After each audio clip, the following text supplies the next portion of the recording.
Hello and welcome to the Trash Talk Podcast. I'm Jim with Sergej. How are you doing? I'm doing fine. How are you? I did not pronounce every syllable of that, did I? No, you didn't. I'm doing fine myself. And today, we're spinning off one of our most successful running topics. Instead of Movie Workshop, we're doing Games Workshop. That name isn't taken, I'm pretty sure. And, Surely not. don't sue me. We're trying to workshop a game idea. And more specifically, Sergej suggested we do chess as a CCG, although I'm not sure if we're actually collecting any cards or if Hopefully. we're just emulating a card collection rather than actively collecting. Like, do you want to sell booster packs for this? I was thinking more of a digital one, so I don't know, probably you get them during gameplay, over time. You just I don't know. Either farm material and then craft them, buy booster packs through that, or whatever. I don't know. Or I have no idea. unlock them through achievements. Or that, right? I mean, that could work. I think that could work very well because you could start with the center chess pieces. Yeah. Logically. And then as you do certain things, you unlock other pieces that you can then switch out your regular pieces for. Because obviously we want you to have access to more pieces than just the default ones, I would think. Yeah, of course. And so you could unlock those and use the other ones effectively. And I would think then we would have to do some sort of point-buy system to build your deck. It already helps that chess by default already has points. Yes, although those might be inaccurate depending on how we allow you to use it, because I'm not sure if this holds up. If A, you have other pieces to combine them with, they might play off each other differently. Yeah, could be. And B, if we allow you to sort your pieces however you like on the board, then that might also make certain pieces stronger or weaker. But if you had a rook in the middle of the formation, would it be stronger? I don't know. If you had... it might be slightly stronger. I'm not sure if it matters where exactly your bishops are, and your knights certainly don't matter that much because it takes a while to get anywhere anyways, and so... bishops does matter, mostly just which square they're on, which color. Yeah, you could, depending on how we implement this, you could have 2 black bishops, 2 white bishops. Actually, you know what? No, bishops, it does matter. Bishops towards the edges of the board would be more powerful. Towards the corners, sorry, not edges. Since they then will have the most squares that they can look at, especially in the center. Yeah, so, Yeah, there might be considerations there, but yeah, probably the actual values would be a starting point. I guess for those that don't know, since I would hope that our audience knows how to play chess, but you cannot expect that from people. Yeah. No, not really. But yes, so just to give a quick rundown, pawns are the base unit. Everything else is measured in pawns. A pawn is just a 1 point, 1 pawn. Bishops and knights are each 3 pawns or 3 points. Rooks are 5, and queens are 9. Not 10. I know it's kind of sad, but it's not 10. It's just 9. Yeah, so I guess if we wanted to use a point-buy system, we would take those values and basically tell you oh yeah, you can just at least sort your back rank however you like. Maybe have the king in a fixed position. Yeah. Probably have the king in a fixed position because if you can put the king in the corner to start with, it's probably a lot more powerful than at the center. Castling is good for a reason, right? Yeah. If you can basically start pre-castle, that would probably make your game easier. Also, that would make castling as an actual thing kind of impossible, but we might do that anyways. I would still go for castling if the pieces line up nicely for it. Yeah, but castling does exist even in Chess 960, or Fisher Random, as it's also known. Okay, so Fisher Random is when you sort your back rank randomly. Yes. Does it include the king or does it not include the king? It includes the king. It includes all the background pieces. And Okay. it's called Chess 960s because there's like 960 possibilities. Okay. I guess. Okay, so we kind of already said. I kind of already said we do like a point by system where you can only have as many points as you already have on your chessboard. Two obvious questions. Yeah. First of all, are the pawns just like always going to be like 8 pawns in a row as they are? Probably, right? Could be. Because if you could switch a pawn and a rook, Yeah. that would make the rook a lot stronger. That would make it insanely strong, yes. So, I think we kind of, if we allow people, and that's the other thing, we could make it always randomized. You could just select which pieces you have, but they're always randomized. Or we allow you to pick your pieces and pick the positions, but then I think we'd have to make the front row just all pawns. That, or another possibility, what if we do it similar to like Hearthstone, where you start off in the first round with like 1 point or something, then next round you get 2 that you can spend, and during the game, like you start off with just the king on the board and have to buy in your pieces. I mean, that's quite different from traditional chess, but it doesn't necessarily mean it's bad. The question is then, is there a cutoff, or can you keep buying more pieces every turn? I think that would have to be found out through playtesting if we actually end up doing it, but I would say there should be a cutoff. Because it seems kind of insane if like you're in like a very precarious position and then it's your turn and you can like place another queen on the board. It's like, oh yeah, now I'm actually in a much better position again. I mean, it sounds ridiculous to you, but like there is a chess variant that kind of does this. It's called Bug House. It's a 4-person chess in 2 teams, where if like your partner captures a piece of the opponent, he can give that piece to you, and you can place it on your board instead of like doing your turn, instead of moving a piece. Oh, that actually is the thing. If we do the variant where we can place pieces mid-game, I think we would have to be like either you place a piece or you move. Yeah. Because that probably like simplifies a little bit. Because if you can both place a queen and then immediately move her, yeah, there's an obvious reason for why that is a bad idea. Yeah. As a rule set. But if you do that, I don't understand why you wouldn't place the queen in that spot where you would move her anyway. Well, I would assume you can only place pieces in your own half, maybe just in your own 2 back ranks. No. Well, at least in Bagels, no. You can just place a piece and give checkmate with that. Yeah, but it gets quite wild. I think it's more justifiable there because you still have to like earn the pieces, whereas if you just have like, oh, it's turn 9, I can place a queen. Yeah. It seems like it's a bit more OP if you can just like place it wherever, especially because I think white gets a lot stronger in those variants because you have even more freedom. Yeah. Because you are the first one to be able to place a queen. Yes. That seems like a pretty significant advantage. I was still thinking we do essentially regular chess, but in the setup you have, you just like select your pieces. The 2 things I was thinking about is like, what kind of fairy pieces for those that don't know are custom chess pieces that aren't written in there, will be designed, what would their values be, and the one thing that I was wondering about, do we make upgraded pawns as an option? Upgraded pawns in which sense? In the sense that they're better. I mean, pawns are already insane, but go on. Well, pawns are, by the evaluation that we talked about, the weakest pieces, right? Yeah. And so, if you could replace your pawn with something, right? So in my mind, it's like, you can configure your own back rank, but the front is all pawns. But maybe you can replace 1 or 2 pawns with like a 2 value piece. Ooh. Then of course you have to have fewer strength in the back ranks, but right? So they would have to balance itself out. But A, do we do that at all? And B, if so, how do we make something that is a stronger pawn but also is not incredibly OP to be in that front row? Right. I mean, I guess it's also more attackable in the front row, but it's also more defensible. And yeah, it's easier to move it out.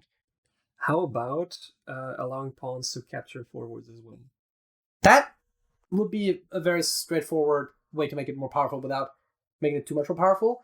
Yeah. I was Also thinking maybe it can always move 1 or 2 forwards. Ooh. But then it can also always be en passant, if that's a word, if you move 2. Yeah. Huh, that would be interesting, yeah. God, you got good ideas. I will rewatch this episode after and write them down. Because I do want Because you forgot to bring a pen. No, because I specifically put my pen away so I don't play with it. Yeah, no. During the recording. It's probably not great content if you're like constantly writing things down. Yeah. Because I already got like a lot of notes for this from like months and months ago. Because I've been thinking about this. I mean, I do think that's kind of that was kind of where I went. My first thought obviously was like, fairy pieces, every piece has a value. We can arrange it background however we like. Maybe the king's fixed, maybe it isn't, depending on how we decide to design this. Yeah. And then I was like, well, but now the pawns are always the same, which brings up the logical question of, do we want to do something fun with the pawns? Right. I think removing pawns as a trade-off is always like bad for like a balancing standpoint, because you could do like a thing like remove 1 pawn and such that your bishop or your rook can just like immediately leap out, which like, it takes off 1 point, so you have 1 more point to work with, and your back rank pieces get out more easily. You can see how that... I mean, sure, but you gotta consider it. Like, your opponent will have the same options, right? Yeah, I get that, like... It will balance itself out. I get that. So, player versus player is always balanced, with the only possible problem being that the first player has more advantage or less advantage than in standard chess. Otherwise, it will always be balanced. However, I don't want to do that thing where you have like this broad deck building thing, and it's like only like 1 or 2 configurations that are actually playable, and everything else just kind of sucks. Yeah. So that is why I don't want to make the option of like, for example, taking out 2 of your pawns, just like to always be the obvious choice, because your back rank pieces can get out more easily, and you can have stronger pieces in the back rank. And then just like everyone always plays with 6 pawns, or something like that. Because I want, and obviously that's always kind of the case with these things, I want as many viable strategies as possible. Right. And so if we allow for an option that's just always going to be better, then the other option is never going to be taken. And so in essence, it might as well not exist outside of like, as a challenge or something. Actually, that is the other thing that is, I mean, I think variants like this already exist, but you could do like a handicap version of this. Oh, absolutely. Where it's just like the better player just like has 2 less points to work with, or 5, probably depending on the relative strength. Yeah. And you could probably like sort of even out the difference between the skill level. That would make the piece value. Matchmaking so much easier as well. Yes, although sort of. Because you would have to configure your board before you search for an opponent. And the game can't just like randomly take out 1 of your pieces because you're so much stronger than your opponent. Wait, why would you? Oh, right, because it's like still part of like deck building, right? Yeah, I mean, I guess you could technically say that you match rank first and then you build your board, but that also just like delays the time into a game. I feel like if you like playing a certain configuration, you would just like save it as a deck, right? And then just be always able to just queue up a game with that deck.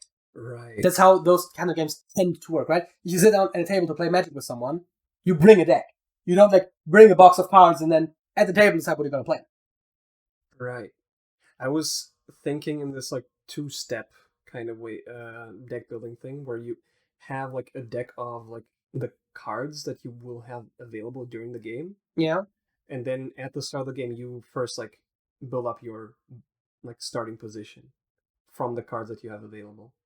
As in both players just like individually put up theirs, or as in like you put up a piece, I put up a piece, so that we can like already like do like, oh, he put up this piece there, so I want to put my piece there to potentially counter it. Both works, honestly. Like independently or to get like in rounds. The in rounds thing has the problem that it will just take a while to get set up. Then at that point, setting up is essentially a part of the game, which some people will enjoy, some people won't, right? So in my mind, because we said like a CCG, right? We said like Hearthstone, like Magic. My first thought was immediately like, oh yeah, you just like build your setup, and then you queue into a game and you're both just ready to go. Yeah. But I guess either one is technically viable.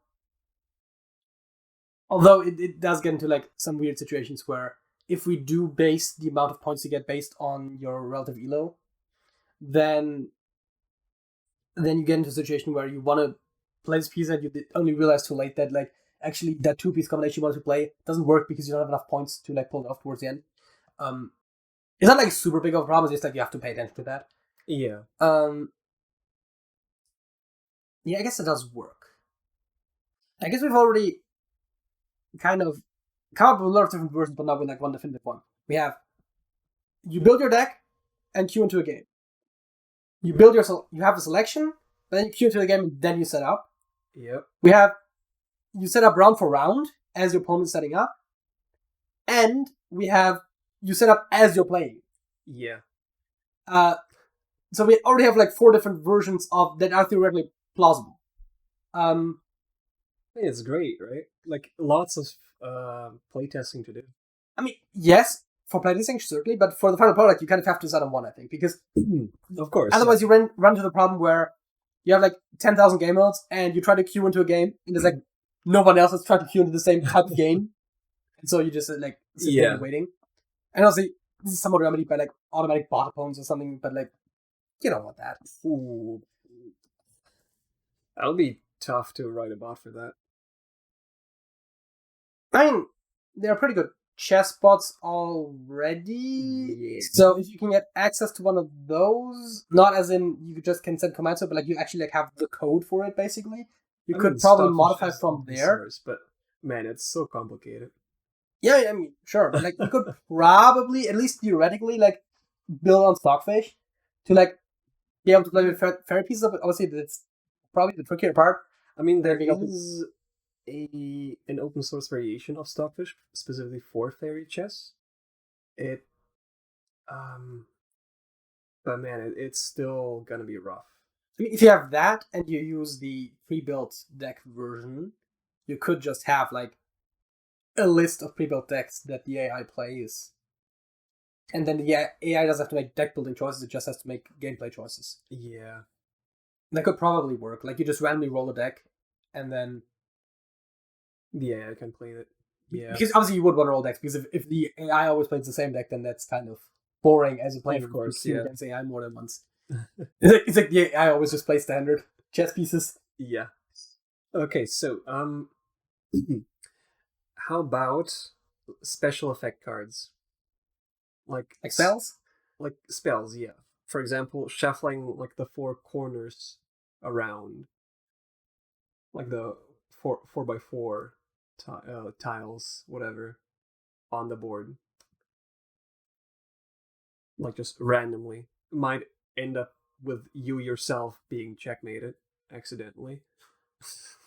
So you gotta like be careful with that. Do you have a limited reservoir of spells that you can use instead of a move, on top of a move? Instead of a move. Just like another type of card that you can play during gameplay. Yeah. I mean, it's interesting because those would also have costs, presumably. Yeah. And so that actually is a good way. I was wondering about this. Because if fairy pieces, a lot of fairy pieces that people have made up are just better than existing chess pieces. Yeah. And so if you just had basic chess pieces and you wanted to keep the same value, because I feel like you want standard chessboard to be like at least a theoretically viable option to play, and not just like, oh, this is like 5 points under default. And so you almost always end up in a situation where like if you want to put in some fairy pieces, you're going to have to take on your queen. Because otherwise you probably can't get the totals to work. Yeah. And so that was kind of a downside that I was like sort of thinking about it, but I hadn't vocalized yet. Where it's like you end up in a lot of situations where you kind of have to take out the queen to like make the fairy pieces work. And if you have the spells on top, you can just have a standard chessboard and like 5 points for spells. Mm-hmm. Or you upgrade your pieces instead, and you have 5 points more than a standard chessboard, which does mean you could play with 2 queens. But then you don't have access to any spells anymore. Or, I mean, obviously, not as like the only 2 options, but as like a spectrum. Where like you can either have 5 points of pieces, 5 points of spells, or like anything between. Oh yeah. Absolutely. That is actually like an easy way to get around that limitation where you can't have all the fun pieces you want without going over the center chess. Although I guess technically you could also do the thing where you have like a what is that 6, 12, 22, 31? What's the total value of all the back rank pieces? Good question. Wait, Yeah. Yeah, 31. So you Plus could the king. yeah. Obviously. So you could have like a 31-point version and a 40-point version as well if you want to. Just be like, depending on what level you want to play at. Although again, if you want to actually make this as an actual playable online game, the more modes you have, the harder it's going to be to make matchmaking. True. But that would also be like a very obvious option to have. I guess you could have a sideboard, especially if you have like a. Actually, if you want to do like a best of 3 or something like that, you can have a sideboard where. A sideboard? So you have your deck, right? Yeah. Which is like a fixed configuration, or at least a fixed set of pieces for the back ranks and spells or whatever. That is all fixed. And then whenever you play best of 3, so you play the same person again. Yeah. And so you have like 5 extra pieces on your sideboard that you can swap with pieces in your deck between game 1 and game 2.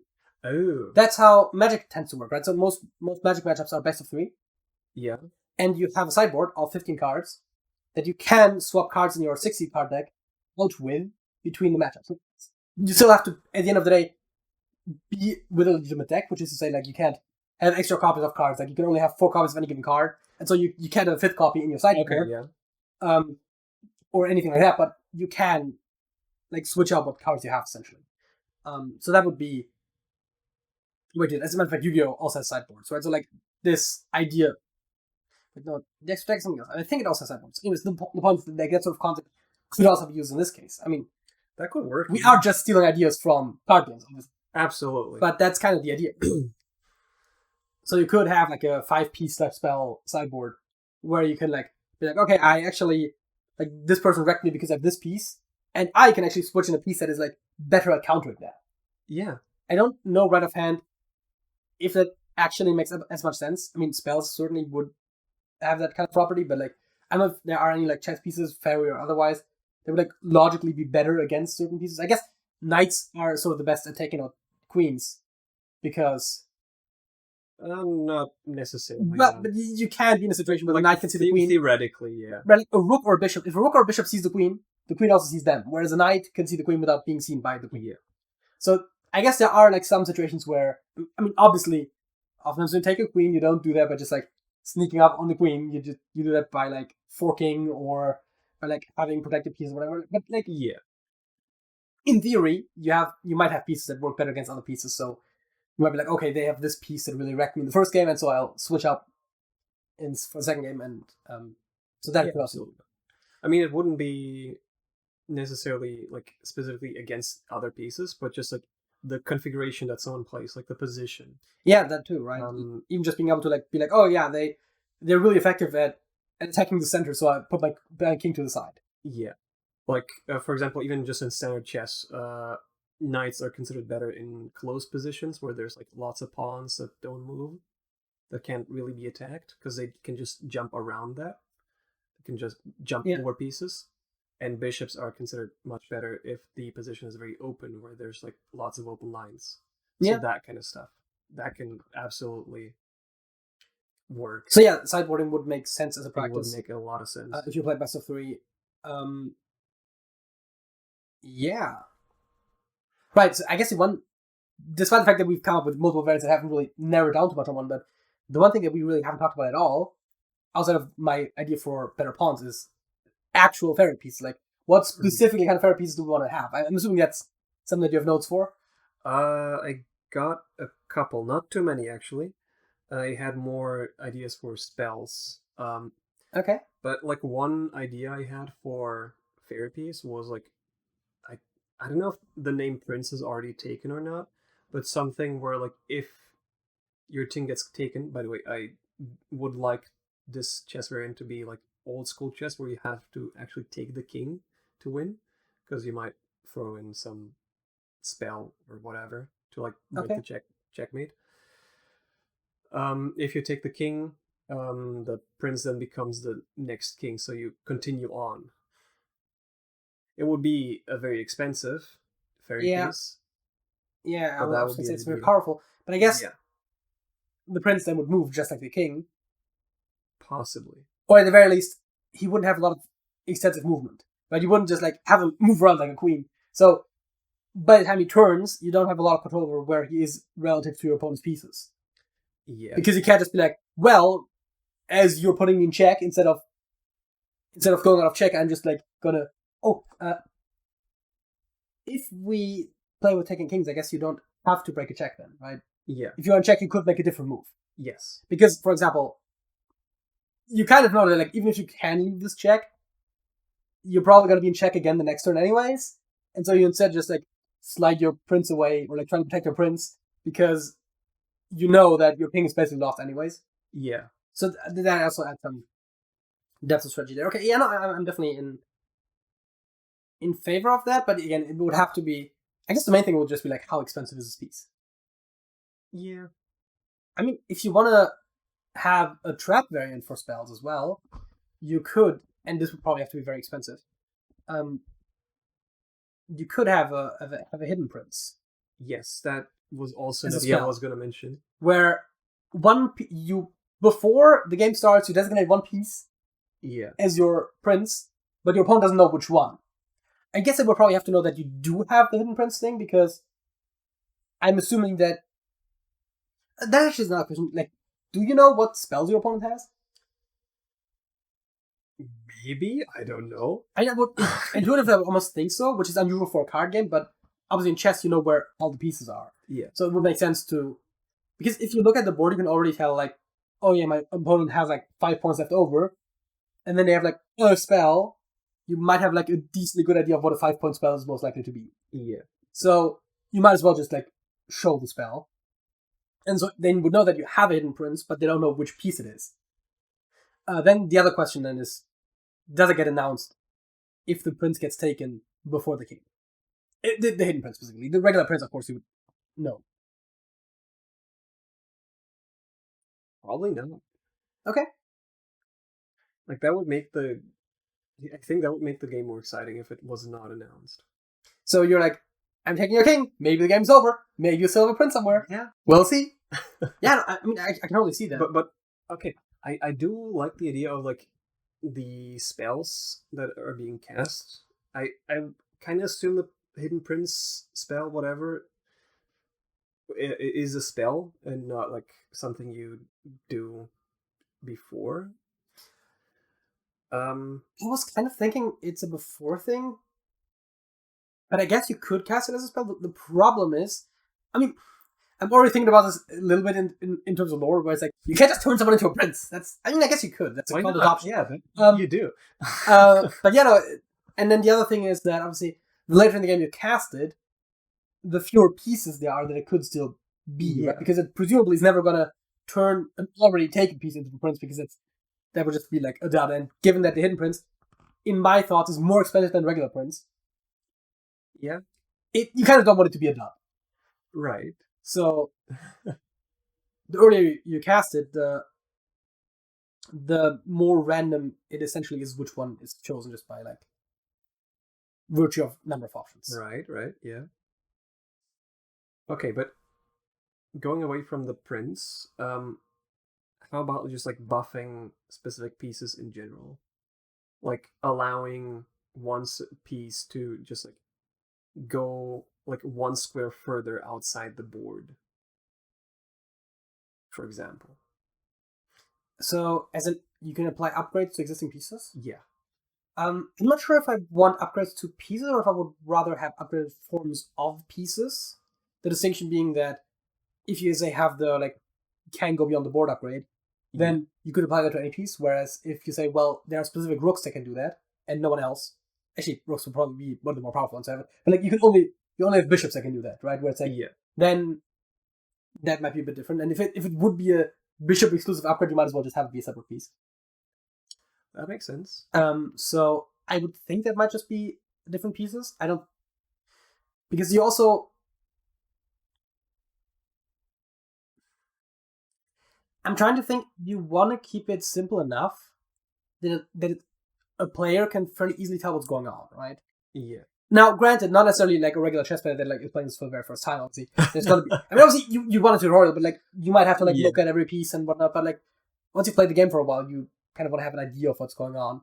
You don't have to like every time look at every single piece and see if there's like a secret upgrade on it or something. I guess you could make the upgrade such that there's like an extra highlighting or something that you can immediately see the upgraded. Mm-hmm. But you'd have to do that in some clear way. Probably just like some icon next to the piece. Yeah. Or on the piece. I don't know. Yeah. I mean, depends a little bit on the perspective, right? Hmm? Depends a little bit on the perspective. If it's like a straight up top down thing, you could have it be displayed like on the square where the piece is standing, like next to the piece somewhere. If it's like a slightly isometric view or something, you might display it as like hovering over the piece or being like attached to the piece itself. Yeah. But I mean, you probably use like your classic like top down online chess. I think so. That's the easiest to do. To program it if I do end up doing that, which I hope I will. Okay, how about? I thought of another piece, by the way. Yeah, please go ahead. I don't know the exact movement, which is kind of like the key thing of a chess piece, but I know what the gimmick is. It's the slime. The slime. What do slimes do? In like every fantasy game ever. They leave a trail. No, wait, they just absorb pieces, whatever. They split. Split. Oh. So. Oh god. So you have like a regular slime and a mini slime, right? And so when the slime gets killed, it turns into like two mini slimes. Now, granted, you probably have to figure out a way to make them not both be. I guess wherever it gets taken, it then gets split up to the nearest available free space or whatever. Like you kind of have to figure out that part. There has to be at least. Actually, it doesn't. So that would be tricky, maybe a little bit, implementing like where they land.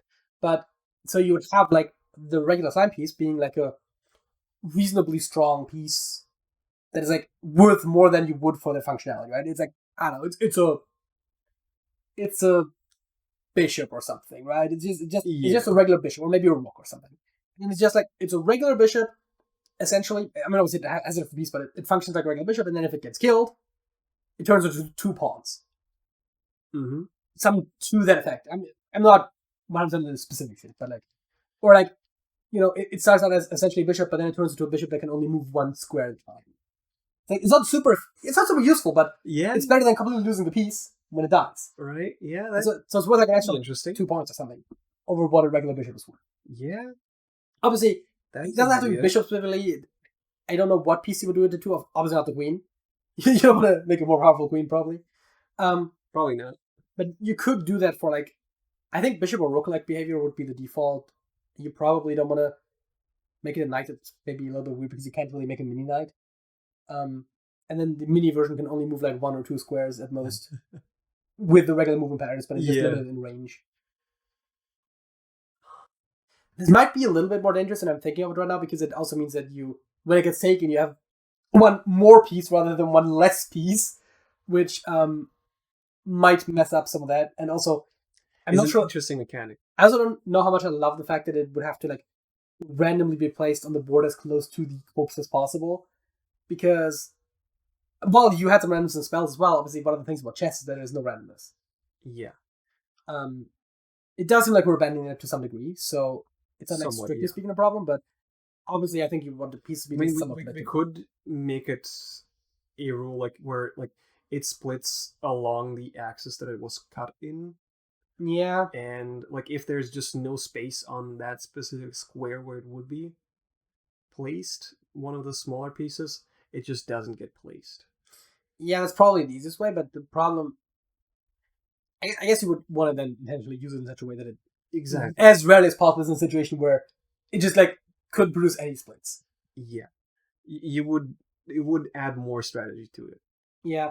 You could even have a fixed axis to make it simpler. Be like, it always goes to left and right. Or that, yeah, that could work. Or always goes to the front and back. Left and right probably makes the most sense intuitively. Because the pieces tend to move forwards and backwards. I mean, obviously, they just move diagonally and whatnot, but like, you tend to move either closer to where your king is or further away from where your king is, which is also closest to the opponent's king. Right. Very, very broadly speaking. Very broadly. So I do think they're to be like just like whoop, makes sense. Yeah, makes sense. Okay, so I've got another buff idea, which might be a bit controversial at first. How about buffing your pieces to be able to take your own pieces? That is something you probably don't want to do most of the time. Yeah. But there are niche cases where you would want to do it. And it almost has a weird synergy with the aforementioned slime. But you could intentionally slay it. Right, I didn't think about it. That obviously, because when you wrote it down, the slime didn't exist yet. Right. That's good. Yeah. Man, I like that. I think what you want to do for the upgrades is you probably want to have a colored circle under the piece. And have every color be a specific upgrade. Which obviously naturally means you don't have that many upgrade options, but you probably don't want like an infinite amount anyways. I mean, and if then it's gonna be a CCG, like you'd probably amass more and more cards at some point. Yeah, but I was thinking that way you could have it such that it could only it could also be a small graphic or something, but it's just it's under the piece. You can only have one upgrade per piece. That is like almost what I immediately said right now because having multiple of those probably makes them kind of OP. Yeah, I think so. And then you can immediately see like, oh yeah, this is a bishop with a trader upgrade, which is what we're calling the thing you just described. Yep. Maybe not, but like it's just an example. But I think they should have names, of course. Of course, yeah. So you can still, in an optimal case, I want an experienced player to be able to play this game without having to ever hover over any of your pieces. Yeah. Therefore, we need to visually represent everything that's going on by either changing the pieces, which is obviously the fairy pieces have their own shapes, or if it's an upgrade, like having an actual thing that appears next to it, alongside it, that like clearly shows which upgrade it is. Yes. Absolutely. I guess if you do like a circle graphic under it, and you start with solid colors, and then you add more like split colors, and all of a sudden there's squares and there's diamonds, and like I think you can probably get creative enough with it that it's pretty clear what's going on. You just have to make sure that whatever distinctions you're making are still visible under any given piece. As in, the pieces have different shapes. Yeah. So if you have like a circle under it and it's like split in two colors, and like one piece might actually cover half the circle, then you might be able to distinguish which colors. That is just like an actual like design thing, not like not a game design thing. Like for that, like specifically, I was thinking of like adding like a small little icon next, like on top of the piece, basically. Yeah, I mean, instead of like under it. Honestly, we probably should focus on content rather than implementation because I think we've already been going for a while, and we probably have another couple of ideas coming up before. I still have some written down. Yeah. So do we want to like move on, or what were you saying? No, I was just saying like let's focus on gameplay. Right. So another idea would be to place a landmine, not a movable piece, just a landmine. You step on it, you die. Applies to yourself as well. You cannot step on your own landmine. And trying to figure out how good or bad that actually is, but I guess it's again playtesting, right? But it's gonna be very. I guess one thing that we have is the fact that chess already exists, because I think it would be really difficult to playtest all of the pieces at the same time. But having like a baseline to test this against, I think makes it like somewhat more plausible. Yeah. Also, it's not like we can just like assign random values to these and just like let players play a bit and then see if something just like is just overly OP. I mean, we could. Yeah.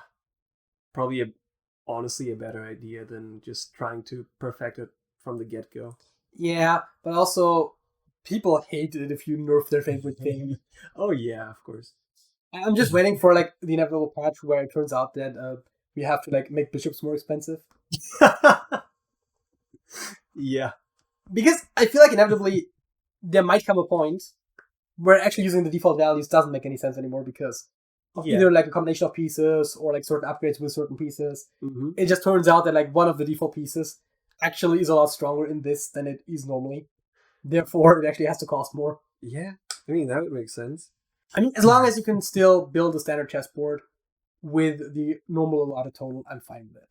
Mm-hmm. I just think it has to be possible to play regular chess if you absolutely want to. If both players basically want to. Yeah. Obviously, why would you then play this instead of regular chess?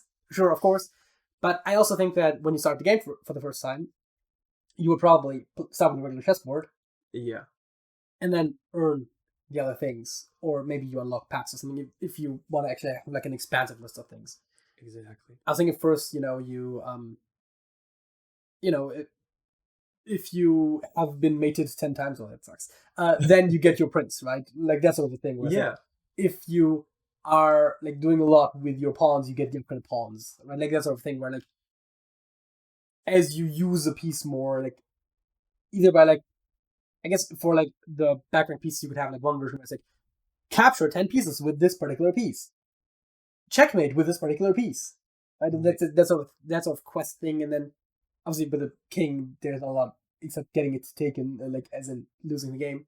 Oh God, I just With the pawns, I just thought of something. So when I do this, I would want to have some sort of notation for the moves to like be able to see and review the game afterwards. I just realized, oh God. I don't think you can modify chess notation to make that work. You would probably want to use a more extensive one where it actually Probably. does note down like the name of the piece, the name of any upgrades. Like you have like the name of the piece, and then in square brackets you have any upgrades that it has. Yeah. And then you have square move from, square move to if it takes like what exact piece it took. Like you probably want to like a more explosive notation, even if it would be really annoying to write down in a regular game because we're never gonna actually play this over the board. It doesn't really matter. Right. I don't think it's ever going to be played over the board. Actually, I shouldn't say that. It probably will be if it actually comes to pass. Yeah, I mean obviously, you can always outside of any random elements, it's very easy to replicate anything over the board. You just like have like extra paper pieces you stick to your regular pieces Yeah. for upgrades, and you like build your own. You use Lego minifigures for your fair piece or something. I don't know. Right. Lego is always the answer, but before like if you need custom figurines for something, like you want to play D&D or something, just like make some Lego figures. Yep. Also works for chess as well. Yeah. Again, I mean there are actual Lego chess sets. I know. I have one right next to me on the desk. It's pretty cool. I mean, it's not mine. It's from David, a friend of mine. But yeah, it's like an actual Lego chess set. Yeah, Pretty cool. I saw one once in like a Lego catalog, and I was like, huh, and I was like, no, we have enough chess sets. Yeah. Okay, so more that would make notation even more difficult would be adding squares to the board As a spell, or just like in general? as a spell. Huh. Just like add, I don't know, 1, 2, 3, whatever squares to the board. Whatever we find out through playtesting works best and is like still kind of I was balanced. saying like adding entire rows or columns at once, or as in, or just as in like adding like a 2x2 at the side of the board. Like a 2x2. Yeah. Or a 1x4. I don't know, whatever. I think if you don't make it an entire column, then it will necessarily be most useful for bishops and queens. Could be, yeah. Or it could be very useful for kings. Yes. True. If you make like a small corner Yeah. and stow your king there. Yeah, no, that is true. I think that's also one of those things that we have to like very carefully figure out, like maybe like disallowing certain things, like oh, there are extra squares, but specifically the king may not move there. I mean, maybe in this case it can, but like for example, the upgrade where a piece can move outside of the board, which I'm not sure if I want that as an upgrade because again, I think this might actually be a lot stronger on rooks, for example. Yeah. Because if you can get like behind the back rank of the opponent or something, and they can't get there because they don't have the upgrade. Sure, but you will not be able to do much either unless you step out of it. Yeah, but you go out of bounds. None of the opponent's pieces can do that. You move to the back. You move behind the king. Takes. Right? And it's just like, win the game. Sure, but you can just dodge, I guess, with a king. I mean, yeah, but in theory, if that's upgrade on the rook, right? You can literally, on your first turn, move out of bounds. Second turn, be at their back rank. Third turn, threaten their king. Fourth turn, take the king. And they like have to react pretty quickly to that. Oh yeah, of course. So I think that might be a thing that, again, we might just use as special ability for a bishop or something, because that does give them more mobility, but it doesn't really... They can't really attack from there directly into something quite effectively. Mm-hmm. And that particular ability is also one that we could never give to a king. Yeah. Because if your opponent doesn't have that ability, you just move the king out of bounds and just cannot possibly lose the game. And you've just won. Yeah. Yeah. Which, admittedly, is the exact kind of strategy that I would be like, wait a second, if I put this on there, can I just... I mean, I totally would do that, right? But like, yeah. I think that's also a good thing, because I think in that regard, I might be a good playtester. Now, in other regards, I'll find all the cheese strategies that you don't want to be allowed, but I also won't find all of the actual chess mastermind moves. So, I mean, that's kind of how it was designed, right? Like, you want it to be more accessible to people that don't really play chess. Yes, but also you don't want any real cheese strategies, like moving your king off the board. Like, you want it to be winnable for both parties. You don't want it to be impossible to win. New fairy piece, Scorpion. Scorpion. The guy from Mortal Kombat. What does it do? Just shoot at it, chain, and yoink someone closer to you. I like that. That is great. Now I low-key imagine the chessboard and the chess pieces and some of the regular fairy pieces just look like chess pieces, and there's a high resolution PNG of Scorpion from Mortal Kombat and a picture of a slime. Yeah. Realizing slime as a chess piece will be tricky because it'll just look like a dome. I mean, if it's distinct, it should be fine, right? That is true.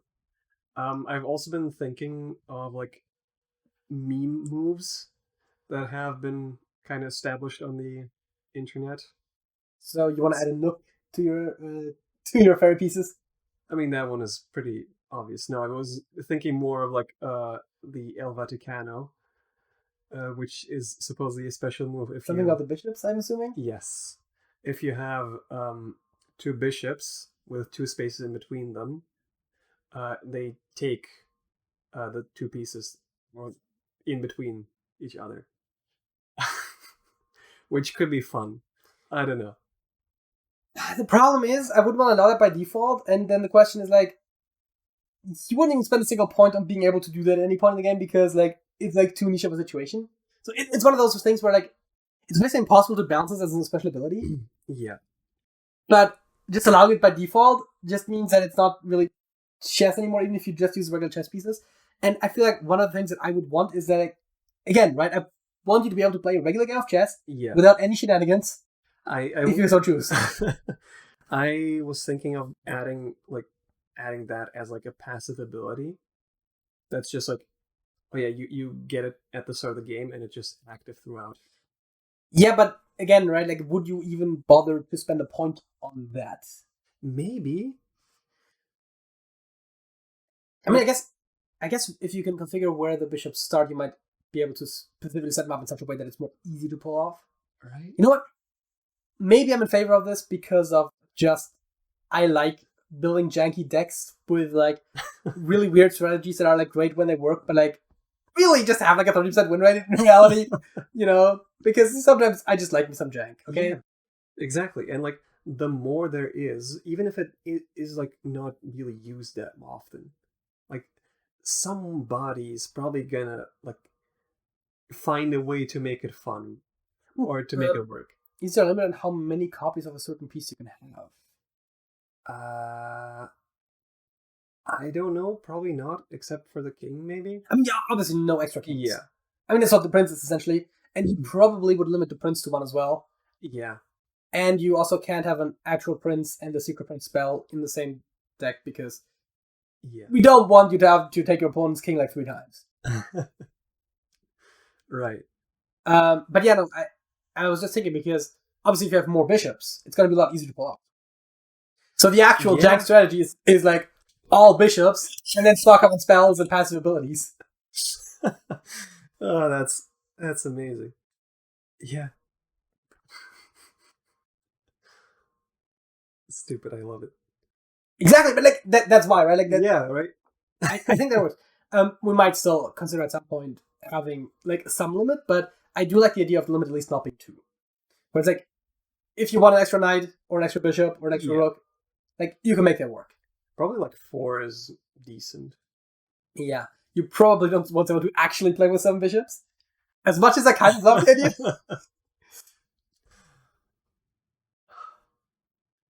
I mean, actually, you know what? Why not? Yeah, again, why wouldn't you let them? It depends.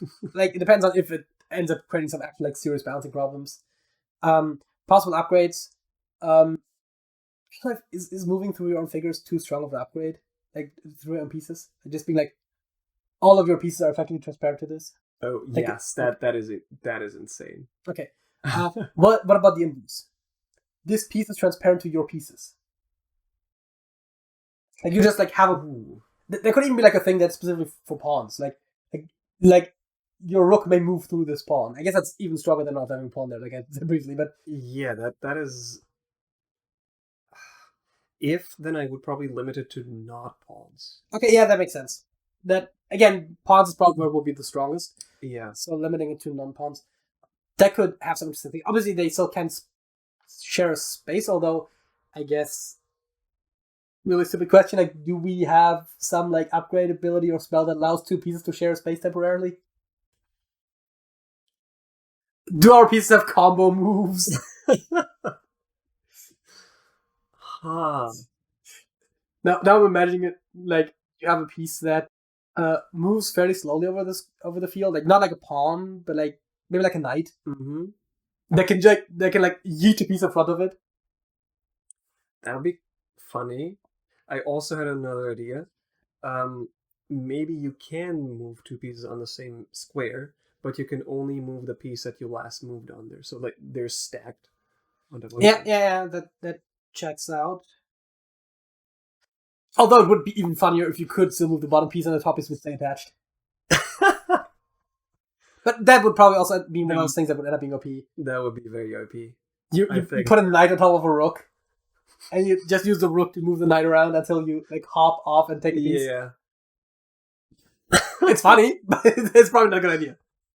Mm-hmm. I mean, maybe you could do that as like a special buff, that like a piece can carry another piece, but for that it can only move like a certain distance instead of the full. Yeah, that almost sounds like a special piece rather than an upgrade. But I guess maybe like while it's carrying a piece, it has limited movement, and then when it doesn't, then yeah. I guess fairy pieces really are like an unlimited playground, especially once we get into some of the wackier ideas. Like most of the fairy pieces are just like this can move slightly differently. Yeah. But I mean, we clearly established there's a lot more we can do there. Anything else fun that you wanted to mention? One more. I had the idea of like another spell, sprinkling oil on the field on some squares, making them slippery. Yeah, making them slippery. So if you move a piece on there, it falls over, and you have to spend a move, putting it back up again. Yeah, that's just a prone condition from D&D. Yeah. Basically. I don't know how useful that is. That seems like a worse version of landmine, but I guess the landmine is a single use, whereas like once it explodes, it's gone. But like the other ones, yeah, I don't know, maybe. You've had better ideas before. I mean, yeah, I'm just like reading off the ones I still have. I think the only one that I see right now is Similar to the idea of like adding squares, just removing squares. That like- is similar but different to the landmine, where Yeah, you effectively remove the square because if you were to go there, something would blow up. But it's just like actually gone. yeah, it's just like actually gone. You cannot go over it. Like a bishop would be able to go like over a mine, right? I didn't think so. You didn't think so? I mean, a knight can go over it, obviously, but Yeah, like a rook or a bishop. yeah, sure. I mean, you just cannot land on that square. I mean, sure, that's not how I was thinking of it, but sure. Okay. And yeah, like just removing a square, just like really, you cannot move through it at all. Because canonically, the rook and the bishop do touch every square they move through, as is illustrated by the fact that they can't move over pieces. Right. Yeah. Actually, that would also be a fun variant. No, actually, that would. I was gonna say teleporting, but then that gets the same problem as before, as you can like, move through your pawns, which you don't want to allow. Exactly. Like a teleporting where it's like, I guess it wouldn't be called teleporting, but somewhere you just ignore like landmines and oil and all that stuff. Yeah. Where like, if there are enough things like that in the game, then that could actually become a reasonable ability. I mean, that could be like a sideboard ability where it's like you like if your opponent likes using landmines, then you start moving landmine-proof pieces. Yep. We could call it levitating. Ooh. You know, they can't go over another piece; they're not flying, but they don't touch the ground either, so they don't trigger landmines or oil. That's good. and then your pawn can get the ability to duck, so they can levitate over it. No. Right. That was one I had an idea for on the way here. I hadn't written it down. Are you familiar with duck chess? I've seen it before. I don't remember how it is. So basically, it's just normal chess, but you also have a duck, like a rubber duck. Yeah, rubber duck on the board, and you have to move the rubber duck on your move. Right. And you cannot go through it. You cannot go on it. It's just like a blocker. Like it removes the square from the game. Yep. Yeah, that's basically it. Like adding the rubber duck as one fairy piece. I don't think that makes too much sense for the very simple. I mean, I guess unless only the player that added it can move it, because if both players have to move it like in regular duck chess, then you run into the problem where it's not an advantage for any one player, and so it wouldn't make sense to invest in it as an ability, whether it's a spell or whether it's a piece. It just doesn't make sense to pay for it because your opponent gets just as much out of it as you do. Fair, yes. I mean, I guess you could make it such that it's not actually a duck. It's just like it's sort of a semi-transparent wall where like only your pieces can move through it. No, that would be a bit too OP, I think. I think the mechanics of a rubber duck, even if it's only you that can move it, but like you have to move it each turn, I think that might work out. Yeah, maybe. I do think you have to have some advantage for placing it, but it also can't be too strong, obviously. Although, as we said, right, like in theory, any strategy, even if it's too strong, is not that much of a problem because at least from like a player versus player standpoint, it's still balanced. The problem just is that if one strategy becomes too strong, then it might make other strategies effectively unplayed. Yeah. And that would be where balancing comes in, just like looking at games, like what seems to be the meta, and seeing like if it is maybe a bit too OP, and balancing that. You know what? I just had a really random thought that I don't think I've ever asked about the movies, but like, what are we gonna call it? Whew. Because if you want to actually make it, it should probably have a name. Probably, right? At first, it was draft chess, but that sounds kind of boring. Yeah.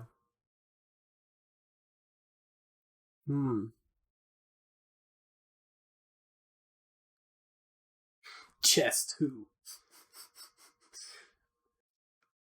I think that works.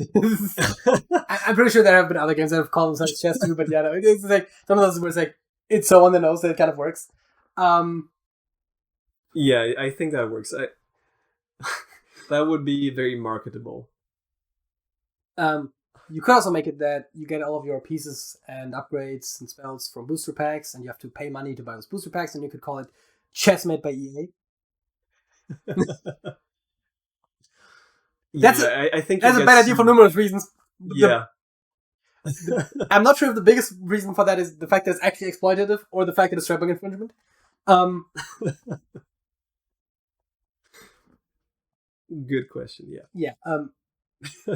I think we threw out a lot of ideas. We don't really have a finished rule set, but also we're gonna work on it. Maybe actually. Maybe. Yeah. So like whenever I get some free time from my current side projects, I will possibly start working on this. I would say link in the description, but I don't think anyone's gonna watch it by the time you're done. Probably not. So if this ever gets made, I might put a link in the description if I even remember that this podcast exists. Right. Yes. So don't hold it back. Also, we might well do a podcast where we announce it if it becomes a thing. Because it seems like probably, a thing yeah. where if it becomes public accessible, we kind of want people to know about it. Which brings us to our facts of the week. Woo! So, my fact of the week is, okay, no, let me start over.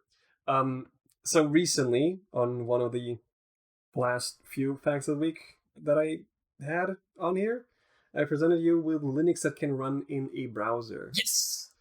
I have since found something that is similarly ridiculous. And it is... Is it Windows 98 or whatever in the browser? No, that was on the same page. Oh, it wasn't the same page. Right. No, it's Doom in a PDF. I think I've heard of this. Because they run Doom on anything. Yeah. I have seen... I think I've seen a video once about PDF games in PDFs, and I think Doom was one of them. Oh, damn. Okay. Because people have made... I think there was also someone who made a maze game. The one that used to be on Windows 98, I think. The maze... One of those maze games where, you only see, which directions you can go, and then you, have to try to figure out your ways through the maze. I don't know. I think that also exists as PDF. Wait, no, what do you mean PDF with that? You can... Portable document file. Yes, no, but do you mean, you can print it out and play it in, real life, or... I think it was using links. Okay, no, what I mean is, actual Doom on a single page of PDF. Huh. I have opened it up for you. You can switch to it. Let me Yes. full screen that. Let me switch the scene such that anyone can see this more or less.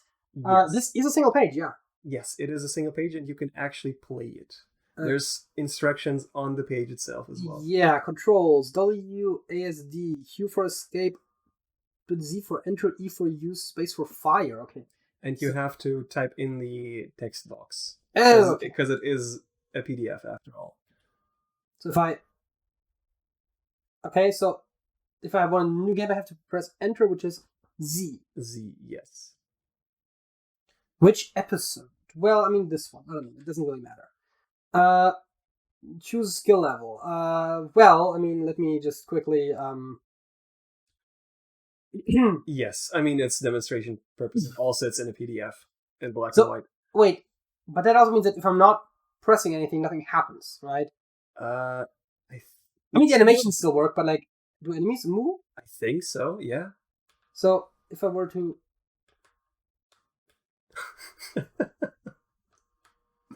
I mean, it works. It works, right?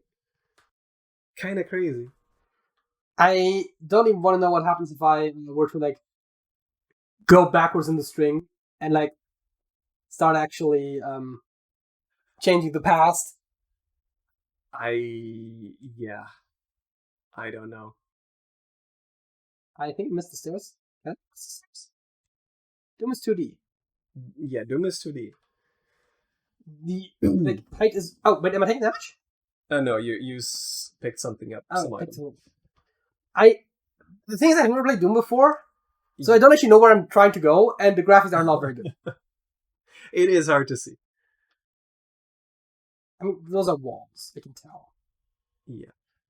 Oh, right, I think I'm trying to sometimes press 2 buttons at once, which I'm not sure how well that works. It doesn't, because you cannot really type 2 buttons. Yeah. Especially just like pressing down a button for a long time.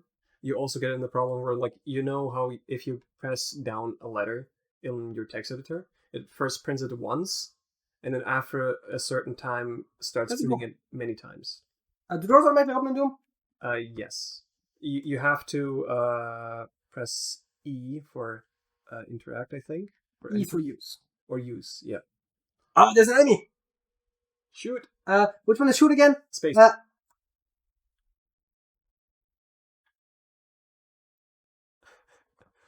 You killed him! Let's go!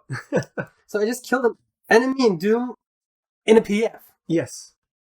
And if you die, like, and it prints a high score, you can just, like, actually print it out the page. Right! Because it's a PDF. Those things move. What are the enemies? No, I think those are items.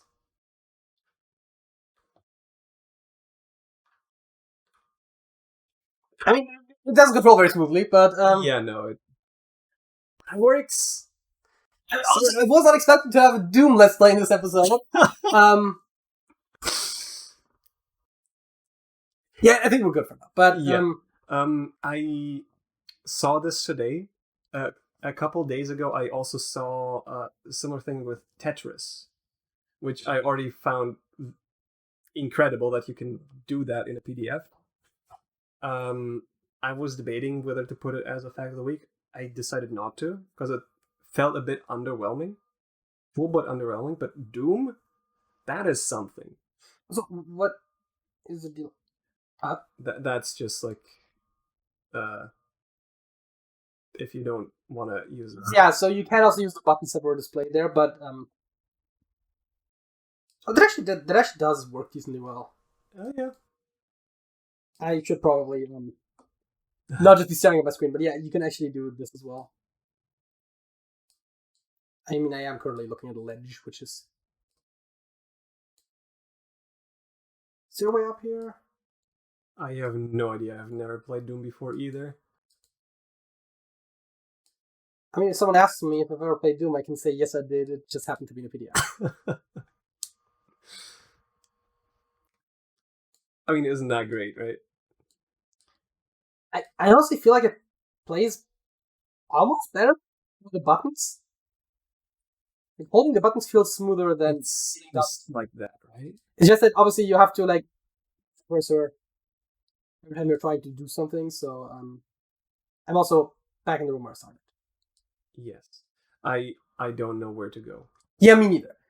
But yeah, no. Doom in a PDF. Doom PDF.pages.dev. Yeah. Do you have to go select Doom.pdf or does it automatically do that? It doesn't automatically do that, but it prints instructions, I think. Yeah. Yeah, you just click on start game. It's fine. Or maybe you don't. No, it just takes a while. Oh, it just takes a while to load, yeah. Okay, yeah. This PDF only works inside Chromium-based browsers. So I guess fuck you for using Firefox. And pretty much just Firefox. What was Safari? Safari also. Also, yeah. Yeah. So yeah.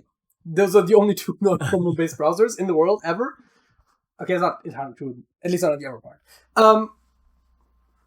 There probably are other non-Chromium-based browsers right now, but probably, yeah. Not really. Like, Edge, the replacement for Internet Explorer, is Chromium-based.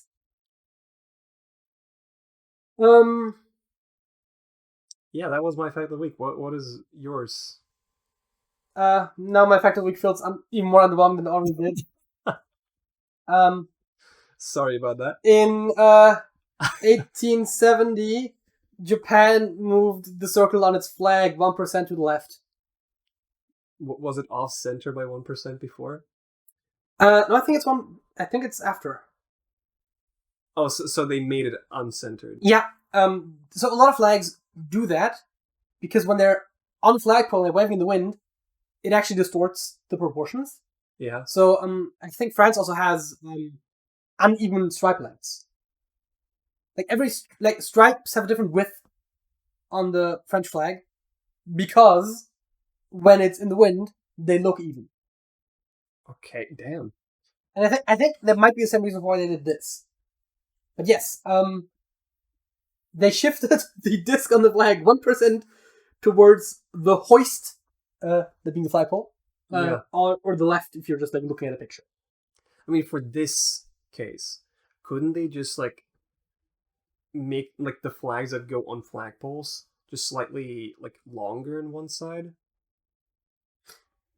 It wouldn't that be essentially the same without ruining all the other normal flags everywhere else? I mean, yeah, I guess. I mean, I don't know if this was specifically a reason for that, but yeah. Seems like an interesting issue to have. But yeah, no, they moved the disc, which seemed like Horrible. one of those things that's like just stupid enough to be effective a week. Yeah. Whereas, I mean, I guess your thing was also stupid enough in a different way, but like, you know. Which brings us to something that's not at all stupid. We're once again playing Squirtle, Weekly Squirtle number 142. Woo! Okay, so what was it? Tonic? That's not how I spell it. And it's also not the first word. Laser is the first word. It doesn't matter since we put both in anyways. Yeah. I think it does matter as far as now T's in the corner rather than L, but I think those are both actually very common. There's another if L was more common than T. Yeah, must E, A, R, L, and S were the most common letters, according to your research. Exactly, yeah. So actually, this is better. I didn't make a mistake, I actually did it better. True. You improved upon the strategy. Mm-hmm. Good. Entirely on purpose. Okay, what do we have? Well, no S's, no N's. Man, second row.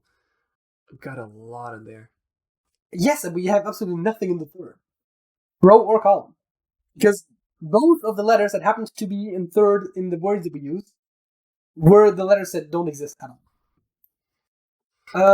Okay, so we have things that you like to pay attention to. We don't have any white hints without corresponding yellow or red or orange or whatever hints.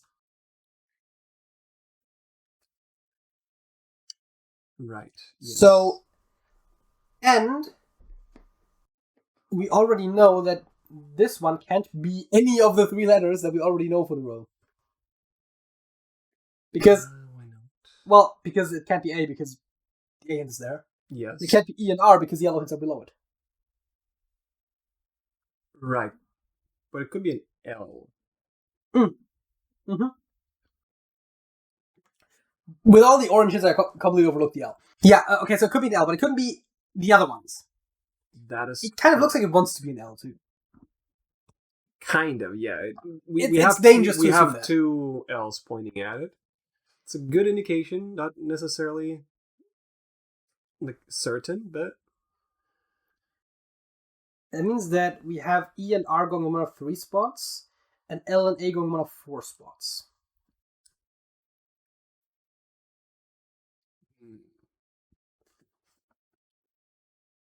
Interestingly enough, this means that this is almost certainly a consonant, which makes the idea that it's L even larger. Because obviously, we have to fit the E and the A somewhere in here. Right. I wanted to say clear, but the R is in the wrong spot.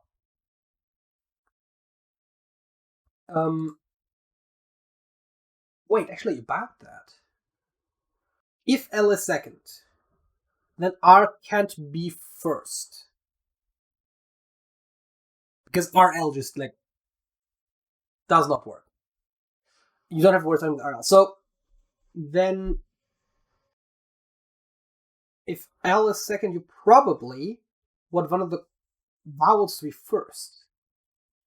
Because if you do EA, which is the order in which those vowels generally go, then you can't fit the R in anymore, right? I mean, LR doesn't work anyways, so if this is an L, this is almost certainly not an R, this is definitely not an R. Yes. So this is the R then. Kinda has to be, right? contingent upon the L being correct. But Yeah. that means that either A and E are in the beginning, or we have like a layer. Lara seems less likely. If it's layer, Blair.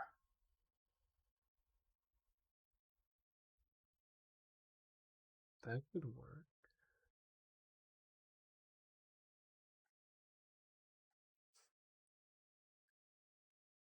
Blair could also work.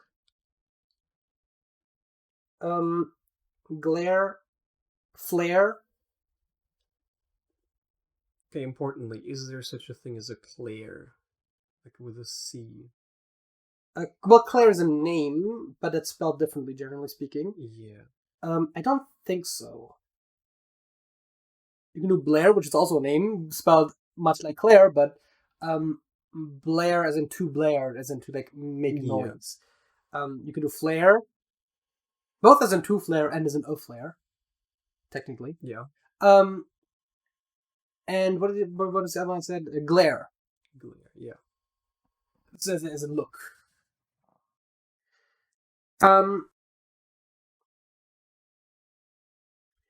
It is still possible that it is like ALER something, like alert. Okay, I hate how well that works. This works too. Why did you have to do this? I didn't do anything. Oh, you mean because I switched the words around? No, because you gave a very plausible alternative. Yeah, I don't like it either, but I was fairly certain that it wasn't ELAR. But yeah, it could also be alert. Yeah. Granted, I think that's the only thing that it could be with ALER. Alern, alurb, alurp. That doesn't really sound like anything. Yeah. Allures, alurp, alurd, alurf, alurg, allure. Alary. Alurk. A lurk. That would be swap VU. Not that it's a word, but it would be swap VU. As in to lurk. Alurb, alurm. Yeah. I guess what I'm saying is it would be convenient if we could test if there's a T in the last column. Because if not, then it can't be alert and it is one of the other glare, blare, flare. True, yes.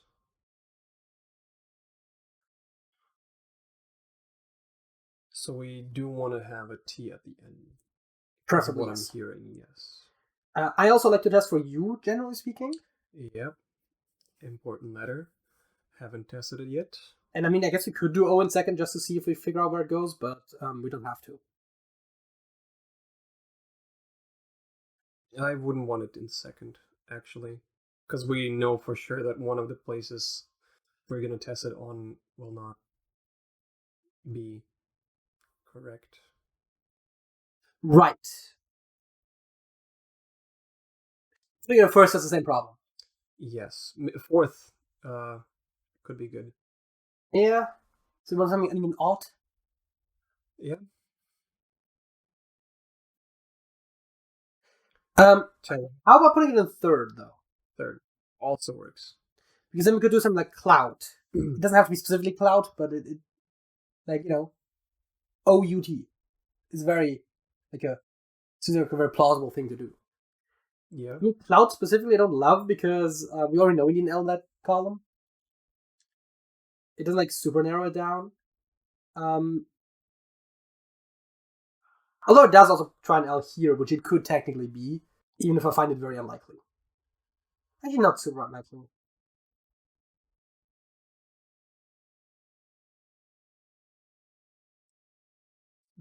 Maybe somewhat unlikely. But yeah, and C obviously we already know has to be in the first column, and we know can't be in the first row. So cloud specifically might not be the best. guess. But I'm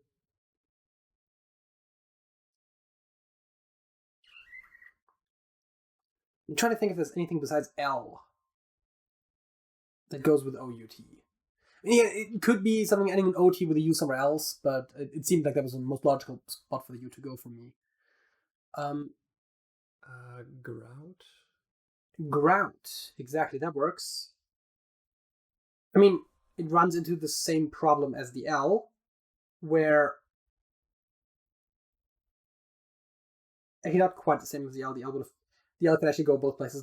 So the R can't go in the second column. Yes. And it has to be in the second row. Now, it runs the same problem basically as the C, where G, obviously, we haven't tried at all, so it still is better than Cloud. It's better than Cloud, and then probably... I mean, R was going to be my second candidate as well for, like, a letter that goes before OUT. I'm not sure if there's much else. About? There is about. We don't know anything about the possibility of A in first, and it would potentially be not quite confirming, but certainly strengthening. Yeah, corroborating was the word I was looking for. It would corroborate the A being there. B, we haven't tested at all. U, we haven't tested as always, which is why we're doing this. O, we wanted to test in the third or fourth, and then T at the end. I like that. B. Where is it? About. No use, but we got hit on the T. And the A is incorrect. And the T is... So this is alert. it is alert. It almost certainly is alert. Seems like incredibly likely now, with the T pointing up and the A not being able to be where it is, and the other A pointing at it instead. It definitely is alert.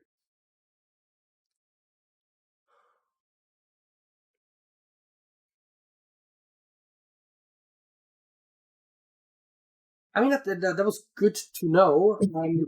Second column now seems interesting. Yes, I also want to note the B's. We do have 2 white hints. And oh my god! Bees! Not the bees! Okay, so it can't be in those 2 rows or columns, meaning it can be in the top left corner or somewhere. Oh yeah, it's one of those where like you go here, or like those, or like those. Yes. I never love how those are split, but that's just how it works. Have I ever brought up that this is kind of like Sudoku? Yes. Yes, we have. I mean, it stands to reason, of course. Like, especially with the white hints. Yep. It's kind of like having a Sudoku digit in that square and like not being able to use it anywhere that sees it. Except in enough boxes. So second column, you say? Yeah, because we need an O and an A cell. So we have 3 letters. And we kind of have some hints of where A's and O's might be row-wise. Yeah. Although, obviously, this row needs both. There's also a row that has 3 letters. This row needs both, but also this row needs an A. So it seems the most intuitive, but by no means guaranteed that it's this. Mm-hmm. ALO is allowed. There are words that start like that. We just have to allot some letters to it, and preferably make a 5-letter word. As I come up with a bunch of longer and shorter words. I was going to say elope, but it's elope, and also we kind of ease no matter where. I mean, a lot doesn't work. Isn't it with 2 T's? I would have spelled it with 1, but then again, there's 2 allots, right? Like, a lot is 2 words. To allot something, okay. I would have thought 1.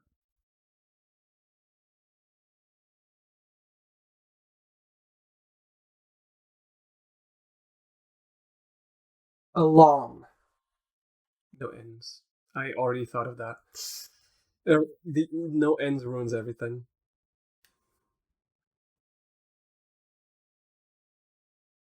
Well, no use limits it as well. A loop. Aloof. I mean, that works, yeah. Yeah. I said with a P, as an A loop. But yeah, no, Yeah. obviously aloof is the one that I would have been wanting to look for, yeah. Yeah, let's... Aloha. Aloha, yeah. And it's not technically English, but I'm pretty sure it counts as a loan word. Probably. It's Hawaiian, naturally. Um, it almost works better than aloof. Although I guess it could be often. It can't be often. It like so can't be Oh, often. yeah. No O or E in those respective columns. Oh, actually, no. N E specifically in that column. Never mind. I misread that hint. It does actually want an E in that column. It just doesn't want the O there. So it still can't be often. Which is the only word I can think of that has FT in the second and third. But, well, oft as a short version for often, but doesn't exactly help. After. After, yeah. I was about to say. Well, I mean, it's not like the columns would want those letters, though. A, E, R. Yeah. Put it, even if it feels like a stretch, aloof. Also, by the way, aloft would have worked, I think. True. Yes. That also works. And then double T is definitely something that would generally work. Like, it could be utter. It can't be utter. It could be otter. It can't be otter. Yeah, no. It can't be adder or adder because those are not words. It can't be itter because it's also not a word. I think it also could be I anyways, but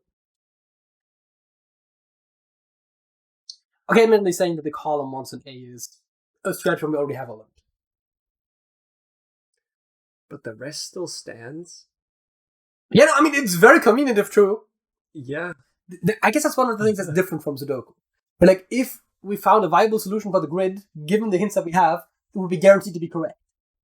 Yes. Because Sudokus, by definition, have only one viable solution. Whereas, in this case, not really. I mean, I guess, given that we start off with 0 hints, it can't have a unique solution from then.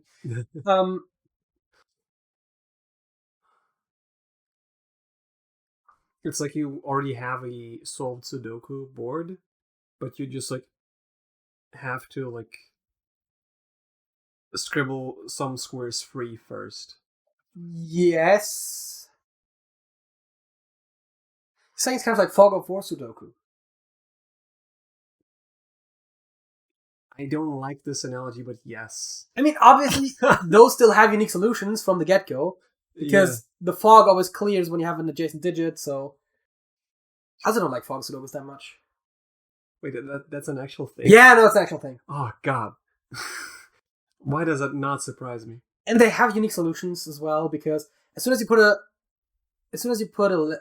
number somewhere, all of the 8 squares around it release the fog. And so whatever you have given in the part that's removed from the get-go is enough to like clear the fog in the parts where you need. So it does have a unique solution. I just personally don't like it.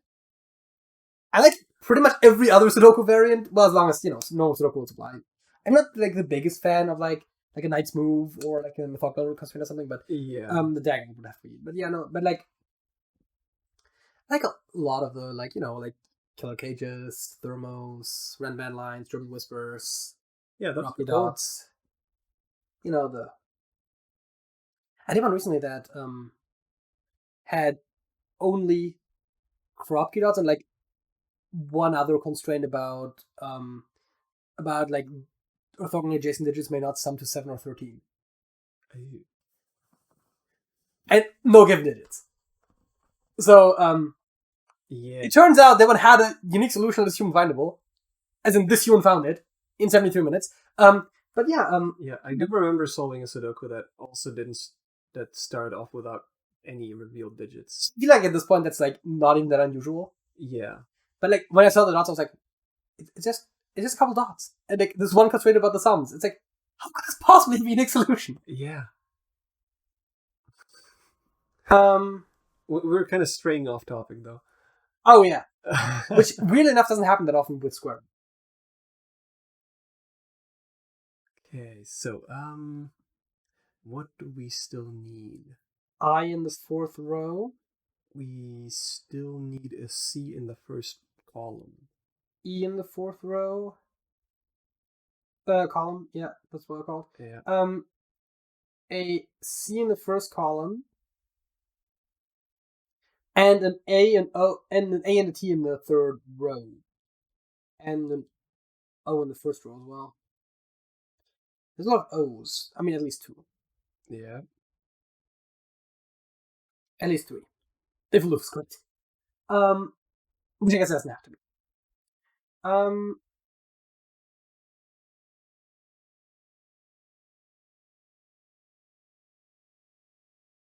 God damn it.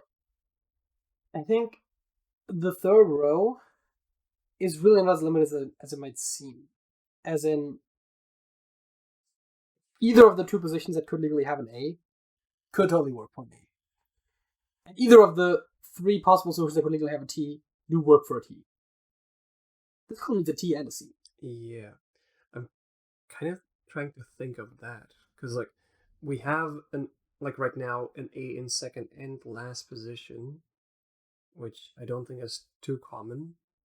Like an A in last. Yeah, and the C would have to go in here somewhere because it's not allowed in the top row. Yeah. And it feels like the T wants to go here.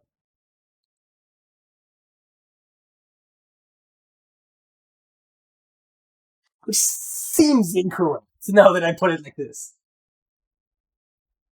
No, it could just be that T is incorrect, mind you. How about we swap them, maybe? Like acta instead of atka?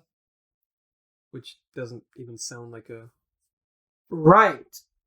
I just realized that T also can't go up top. So they have to be C and T in either order. Assuming the A's are correct, which... Yeah.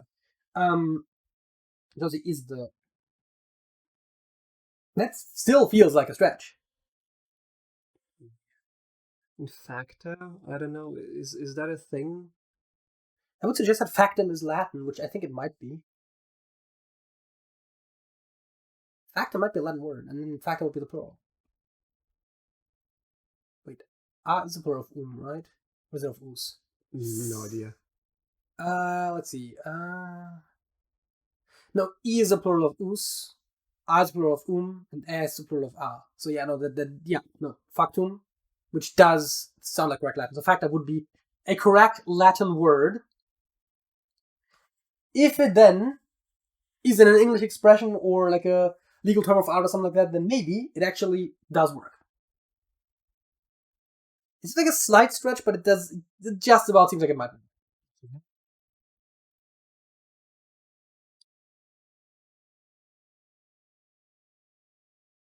First row still wants an O. In one of the last two spots. Ending in O seems less likely than not ending in O.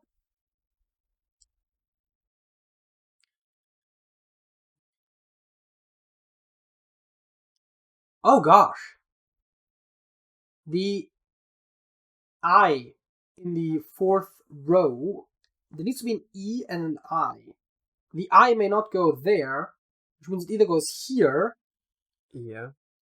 Which, I. This is kind of dubious. Toil. Okay, it's not as dubious as I thought it was. So it could be toils. Oh, it can't be S. Don't like it when there can't be S's. Toiled. Past tense. Okay, that works. Always. Well, actually, wait, toil... No, that's too long. Is too long, yeah. Okay, so, but it does categorically work. A word ending in I seems less likely now that you mention it, so we put the I there. I mean, it looks like it wants to go there, but there's no way that this is an English vowel cluster, is there?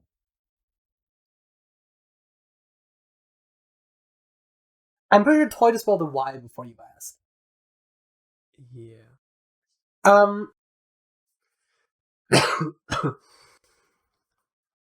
This is toys, I think. This does not look like an English cluster. I'm sorry, but it just doesn't. We already have the E for the column anyway, so...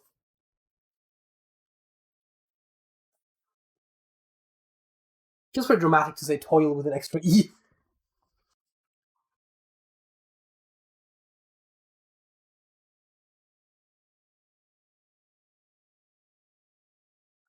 T almost feels like it should be possible. Don't ask me why I think that, though.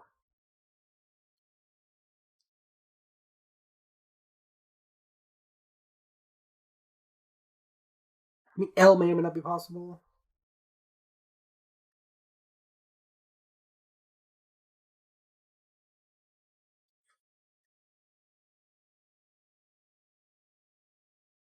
Yeah, I think it feels like it would have to be P, but I can't really rationalize that because I don't know that word.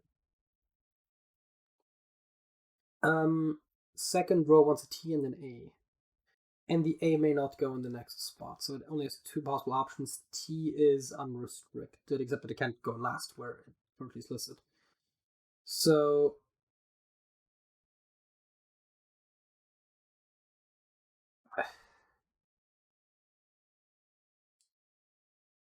I guess A there would actually make sense, right? For like this. Look, what do you put before a T then? A tear? Oh wait, EA, not AE is how it goes, right? So it doesn't go there. Yeah. So it goes there. So T goes there.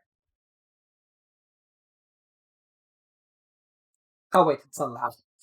I was thinking of the same thing, yeah. I mean, not that snare is necessarily.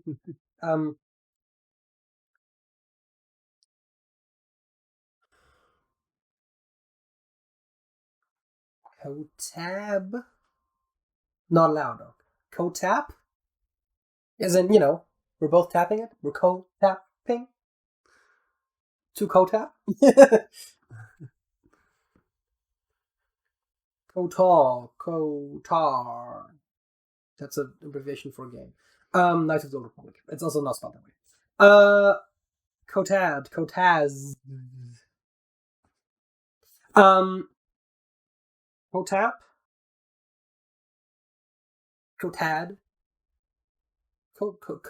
Sounds almost like coated, but that's not quite how you would spell it. Kotaf, Kotag, Kota, Kotai, Kotak, Kotal, like Total. Don't even ask me how you make plural work. Kotai, Kotax, Kotax. There's no way we can make TX work, is there?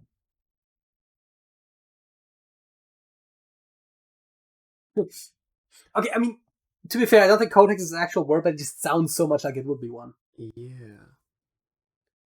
Kotak, Kotam, Kotab.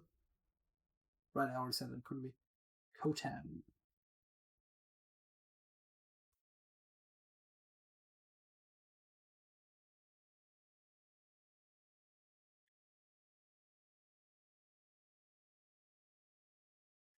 I'm more and more certain that we've made a mistake somewhere. Yeah. Are there any other letters we're still missing? Not really, right? So wait, what is this?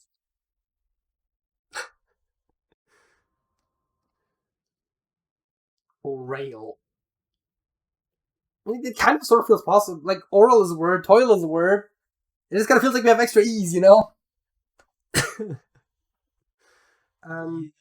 Orate. To orate, right? To speak. Yeah. Don't ask me what the toit thing is. I mean, I would have asked you because it sounds vaguely French. It does, doesn't it? I mean, it looks French too. It's just translated, even if it is French, which I'm not so confident on. Twat? Now that just sounds like I'm calling you a twat.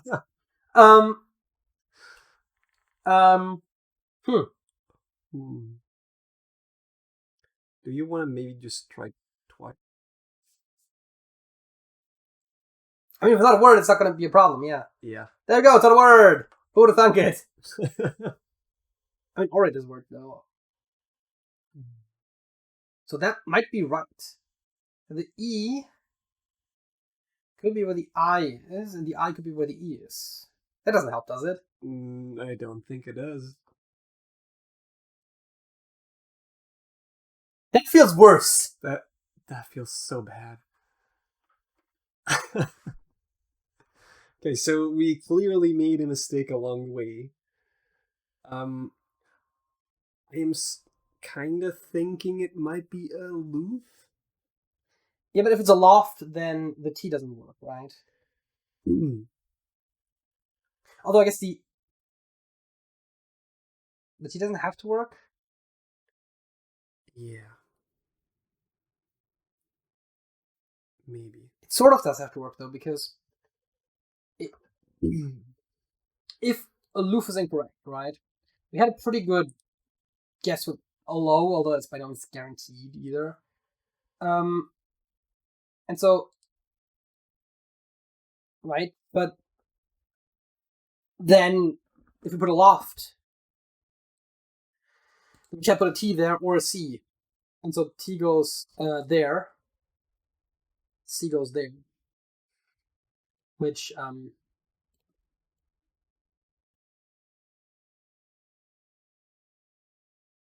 you know, triple T? I don't think so. At the start of the word, yeah. Kind of rough. Anywhere in the word, really, in English, I'm not so sure. Okay, so how about... so what do we need in the second column anyway? We need an O and an L and an A. Yeah. We really liked alert, although we haven't necessarily 100% confirmed it, but we did really like it. How about allow? Double L.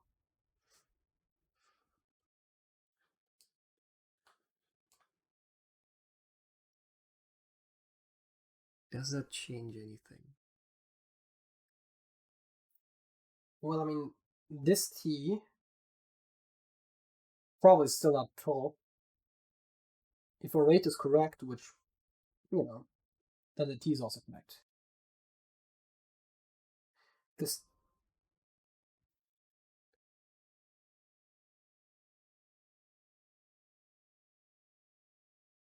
if allow and or rate are correct,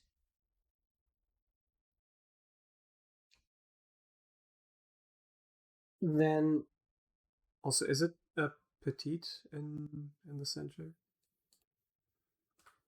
no, it's petit. Petite. Petite is the one with an extra E at the end. Oh, okay. I'm sure most English speakers might disagree with this, but like, you know, French-wise speaking, it's I petite. see, okay. But yeah, that works. Oit feels like it works. WTER, Blesso.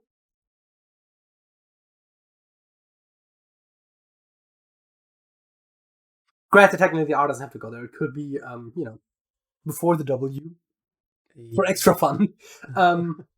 Okay, so otter, euter, inter, out, do.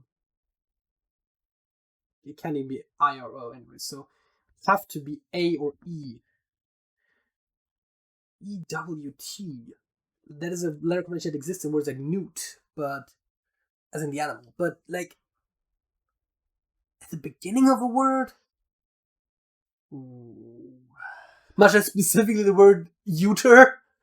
Yeah. I doubt it. And I don't think A makes it any better. Otter. It kind of sounds like I'm trying to say water, but otter. Otter! Otter! Otter. That's not the word. Not at all. Wait, it's a lot with two L's!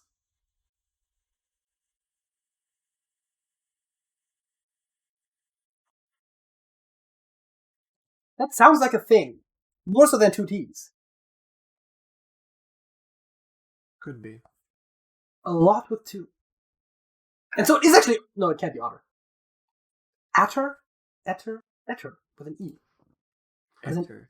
So, ettercaps are mythological creatures, if I'm not mistaken. Ew. They're also D&D monsters, which is why I know of them. But, so etter might be like it might have some mythological connection. Could be, yeah. That could work. Which means it's probably like Celtic or something, but, you know, as long as it's in there, it doesn't really matter.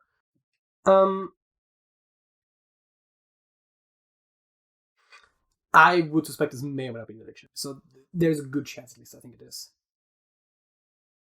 Okay, now we still have the problem with the T and C. You know what the much more spicy problem is? What? We still need to place a B. Oh god. And I'm not sure what is in there.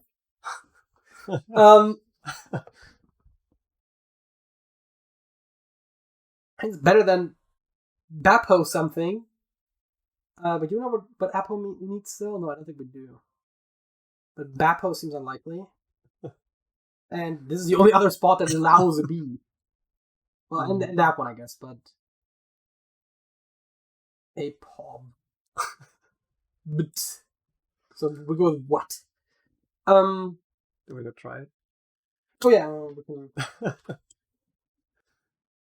Okay. We found the B. Not necessarily. There's still 2 spots that it can go. No, it cannot go in one of those. It cannot go. It can't go there. Wait, so but it's 3 rows and columns, right? So. Oh, we found the B. We literally found the B. Yeah. Right, sorry, my bad. That's what I'm saying. I totally missed the fact that we actually found the B. I thought you meant. I immediately saw this hand pop up and I was like, oh, we narrowed down the B. Right? It's like 3 rows and columns if you bid it, so it can't be up here, so it has to be back here, and it has to be either one of those 2 or one of those 2. But yeah, no, it's that. Yes. Petit still works.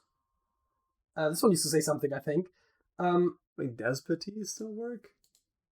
I mean, PB. Okay, yeah, maybe it's incorrect, but it does still technically on some level work. Yeah. I mean, yeah, okay, let's just delete a bunch of stuff right now. Like this, and this. At the very least. Yeah.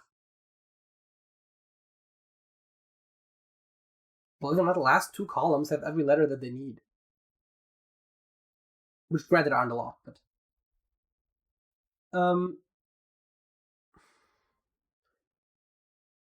And the 4th row also has the 2 letters that it needs now.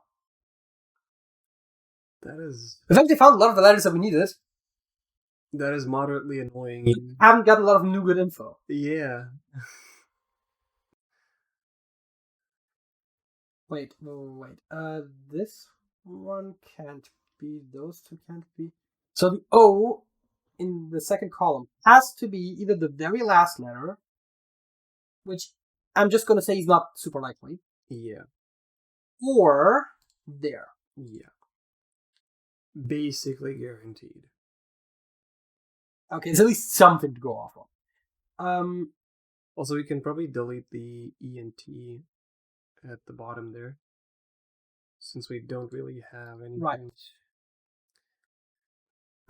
I mean, I do like the R there. I don't hate it, but I mean, it probably isn't blue. It could be tre though, right? Like tre. Oh, but we also need there. Yeah. Yeah, that's probably this one. Okay, what I was gonna say is O was restricted, we said, right? It can't go here. Well, obviously. We don't love it at the end of words. Although it might be possible. Wait, it has to go there. It has to go there. Oh, right. It actually, just has to go there. Yeah. Because it can't go there. And obviously, I always thought it couldn't go there, so yeah, no. Boom. What else do we need? A. Could go there. Could go there. Can't go there. Well, double A seems,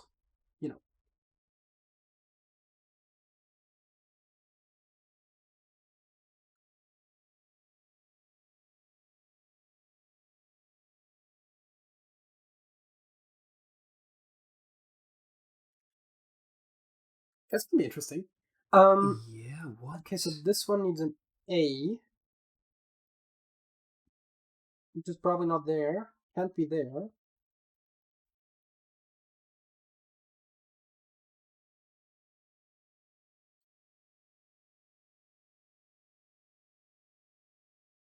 Rambo? But that's a name, right? Rambo Rambo, where? for the first row. Oh, for the first row. Hey, going Rambo might have established itself as an expression in reference to the Rambo movies, but going full Rambo, I don't know that.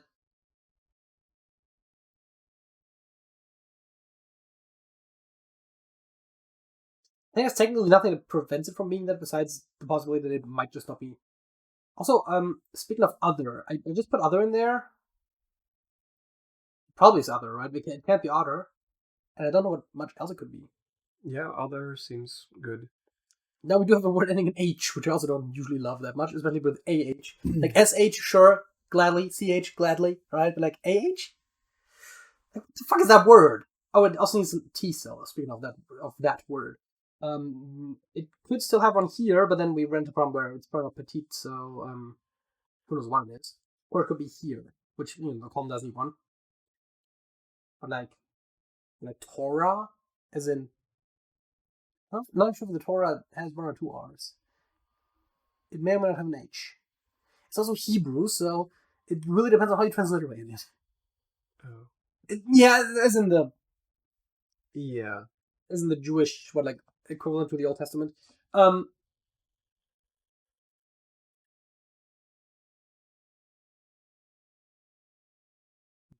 don't know if that works, but the T seems like it has a good shot to be there.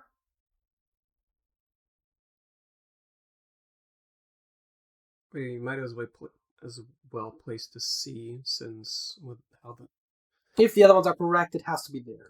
yeah. Are we going to end up with facta again? Maybe.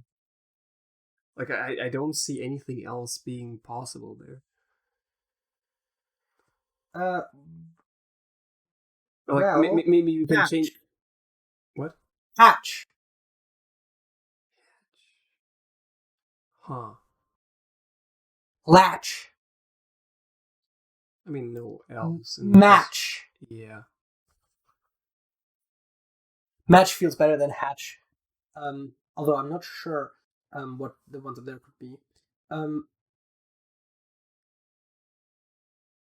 Hater? Why can't it be hoter? So it would have to be hater. Yeah. Maybe a lower still. Then it's Chide. chime. Braid. Yeah. But it's different. Since it's not like braiding hair, that would be Yeah. AID, not ADE. Chime? Yeah. Maybe. But brame feels even worse, doesn't it? Brame? Braid, brame, whoop. Um,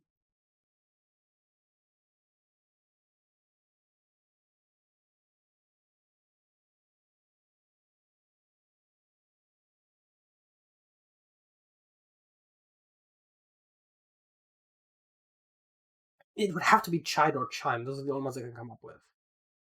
Unless I'm missing something. Cheek? The C? Chic. Yeah. Brace is definitely a word. Yeah. Yeah, I mean, it's French, right? So therefore we have to have a masculine and feminine version, and the masculine without the e and the feminine with. That's like the standard way to do feminine forms for French adjectives. That does actually check out. Chic.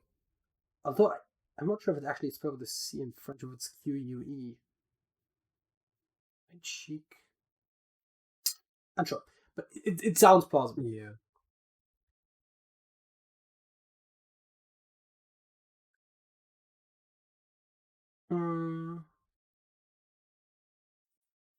Right, so we had hatch or match.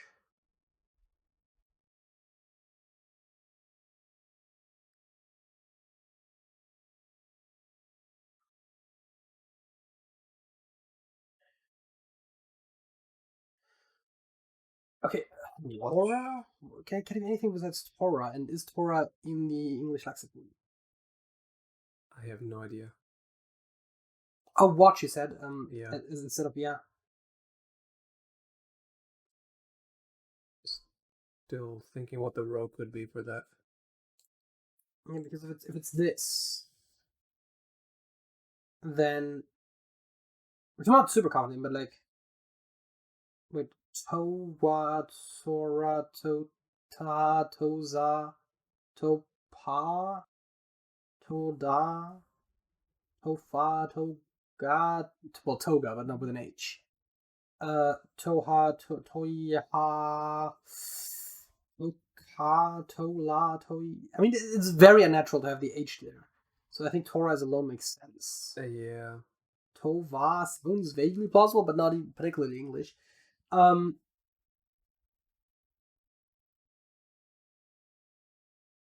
So, merit. Sounds plausible. And then it's Mambo. Okay. Mambo number 5, you know? What? A little bit of Monica by myself. What? Nothing? Okay. What does mambo mean? It's a type of dance. It's a what? It's a type of dance. Oh. Mambo.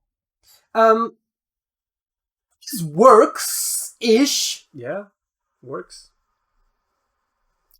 Rose, right? Rose. Because the rows are overall more dubious. Sure.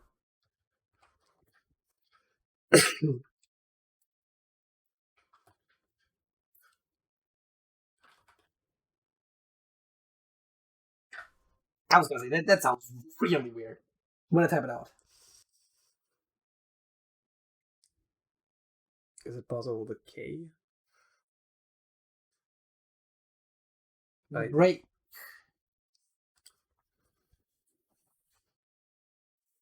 Can it be something besides aloha?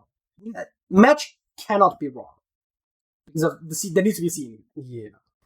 The H is just a guess. I would argue it's a good guess, but it is admittedly just a guess, right? I mean, obviously I could type in break right now, but like that doesn't help. I mean, I could just see if this is a word, but like I doubt it. It seems even worse than the other word. Yeah, no. But I like the break or breaks options. Those both seem fine. So now the question is, what could it be besides aloha? Aloha, alora, alota, aloza, alopa, aloda, alofa, aloga,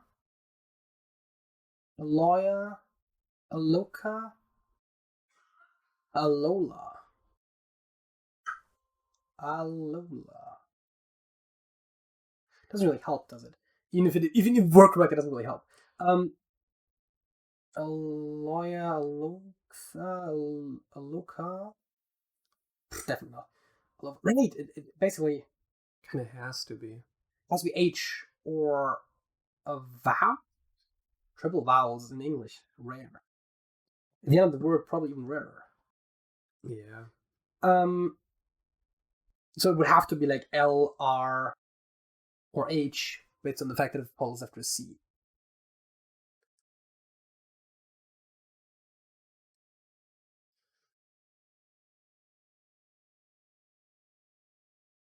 We do have new hints. A, O. I mean, we only have correct letters typed in so far, besides this one, which wasn't correct. So we're not going to get any new hints out of that. Well, actually, we could from the respective other. The column needs O, L, A, which we already have given it. Mm-hmm. The row needs I and E, which we've already given it. That column needs an E, which we've already given it. That column, well, it needs a C, which we have just marked as a, not just a guess.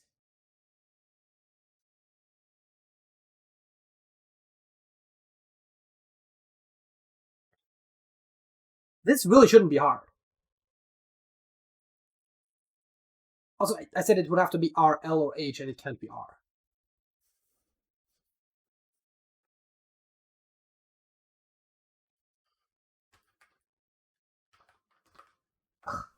Can't have shit. Click, I'm pretty sure still for the Q. I think so as well. Or Slice isn't slice, but like.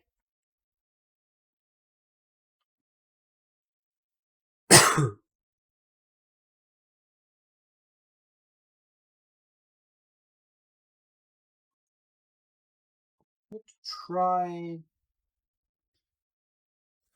Maybe brain. Right. The problem is, I guess this is better to guess because if it's either a word or it's correct, right? So it costs us one extra guess if it is correct, but it does cost any guess if it's incorrect. Whereas if we type in chime, it's definitely going to take it as a guess. Would you believe me that it is a word, but it's not the word? Okay. What?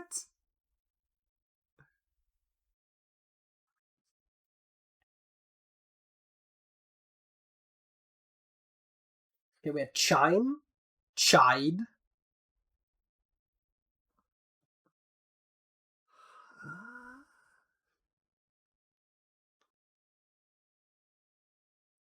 It shouldn't be that hard to find a single letter.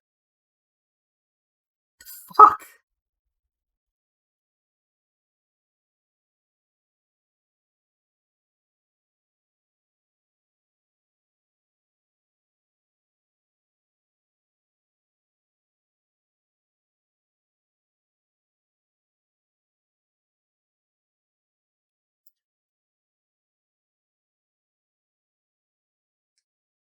Brave came to mind.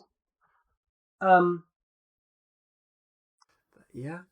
I'm still not sure what chive is. I know jive with a J, but I don't know what chive is, right? So it was still just a guess. Yeah.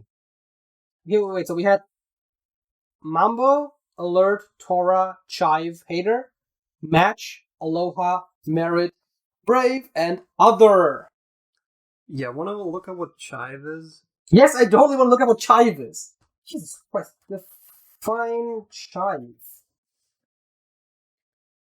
A bulbous herb native to Eurasia, having clusters of usually pink to rose-violet flowers and cultivated for its long, slender, hollow leaves. Great. Allium. What? It's a type of allium. Scientific name, Allium schoenoprasum. Allium you might know as a type of flower that exists in Minecraft. Yeah, no, The purple one. I do know the two flowers, the red one and the yellow one. And what is the red one called? A rose. Very old school. Yes. I still don't know why they removed roses, by the way. Like, why's it poppies now? Why? Like, oh no, because they added rose bushes. Oh, true. But it's still stupid. Yeah. Yeah. Poppies and dandelions. So roses and dandelions. Yeah. That's the only ones that we have. Yeah, I'm pretty sure allium is found as actually a vanilla thing. It might have been a modern thing. That's always my problem. It's like, was this vanilla? It's like, it's a flower, so all bets are off. The tulips weren't. I think that's a Project tulips Red are thing. vanilla, yeah. I think it's Project Red, right? That adds all the colors of tulips. Oh no, those are vanilla. It's vanilla? Yeah. One of every color? I don't know if every color, but there's like a bunch. So, if they're vanilla, why do you think it was one specific mod? Not just like they're not vanilla, but like they're this one specific. I don't know.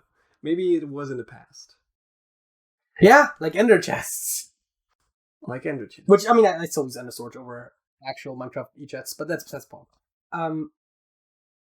In both have its uses. They might seem similar on the surface, but they are actually quite different. Yes, with different use cases.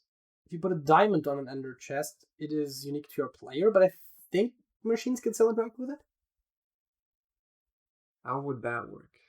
I'm not sure right now if they work like vanilla e-chests or if they just have your player ID as an extra variable. So as in they're still... So only you can open it? I think... I'm not sure about that. That's what I was saying. Because I don't play Yeah. much multiplayer, right? So it's like Yeah. I can open it either way, right? Like it doesn't really matter. Also, who puts a diamond on that? I guess the multiplayer would make sense because I wouldn't want to just use the same. I use white as like my input for the AE system. Like if white is just inputs in the AE system, so anyone might use that color. Although I guess it's not to my detriment because I just suck everything out of it. What if they suck faster?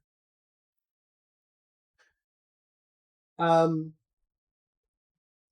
Good question. So that's the second topic, and the first question is what has been blown way out of proportion? A lot of things. Most things, honestly. Yeah.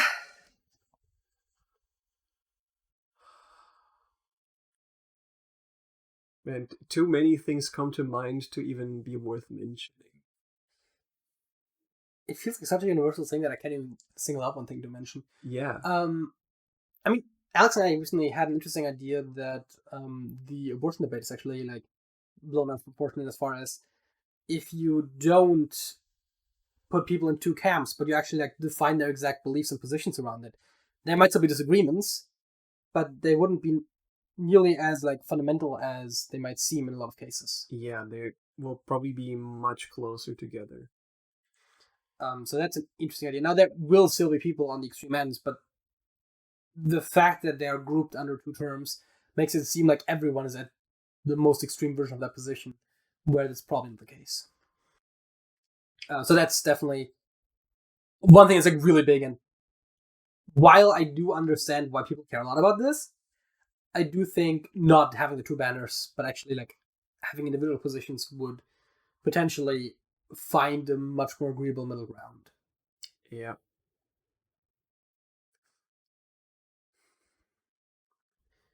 When was the time you acted nonchalant but were going crazy inside? I don't really do that. Going crazy inside, that is. Acting nonchalant, I do sometimes. I feel like sure, there might have been times when I was like playing off what I was feeling, but not to like the degree that I was like had like super strong emotions. I don't think I don't do that. I mean, it. Like big emotions. Yeah.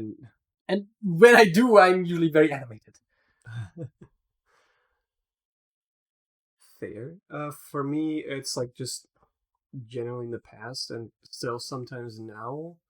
And there's like, I'm at some social event or whatever, and I really don't know people and have to like kind of interact with most of them. Just like, I don't know, social anxiety, I guess. Kind of rough. Weirdly enough, while I'm not the biggest fan of those kinds of situations, I don't think I have social anxiety in that particular case. For me, it's most about phone calls, weirdly enough. Yeah, that as well. Which is always weird, right? Like you like have to call and make a doctor's appointment or something, like something like totally benign. I was like, I don't really want to do it. Yeah, no. Like nowadays, in person, I don't have it as strong anymore. It's like going to the doctor and making an appointment like seems easier than like calling. So much easier, right? Despite the fact that like calling is obviously more convenient and it's going to be the thing that I do. It usually for me that one is just like take a second, take a deep breath and just do it. Because the longer you don't do it, the worse it gets. Oh yeah, of course, absolutely. But actually, but at that point, I'm like, that's not A. I don't think I'm going crazy at that point, and B. It's not like anyone's around to notice my reaction anyway. Most of the time, right? So that's I don't think I have a good answer to that. What's about to get much better? Is it too late to say large language models? You haven't really heard of like breakthroughs recently. Like it used to be like that. Like every week there was like, oh, it's like now 10 times better. Yeah, and like they still roll out new features. I haven't heard about anything like groundbreaking in a while. there's like research in general is accelerating in that area. But that just helps understand how they work, not necessarily make them better right now. Yeah. At least. Like making better predictions of like how much better will they get at like certain parameters of like length of training, size of training data, stuff like this. Yeah.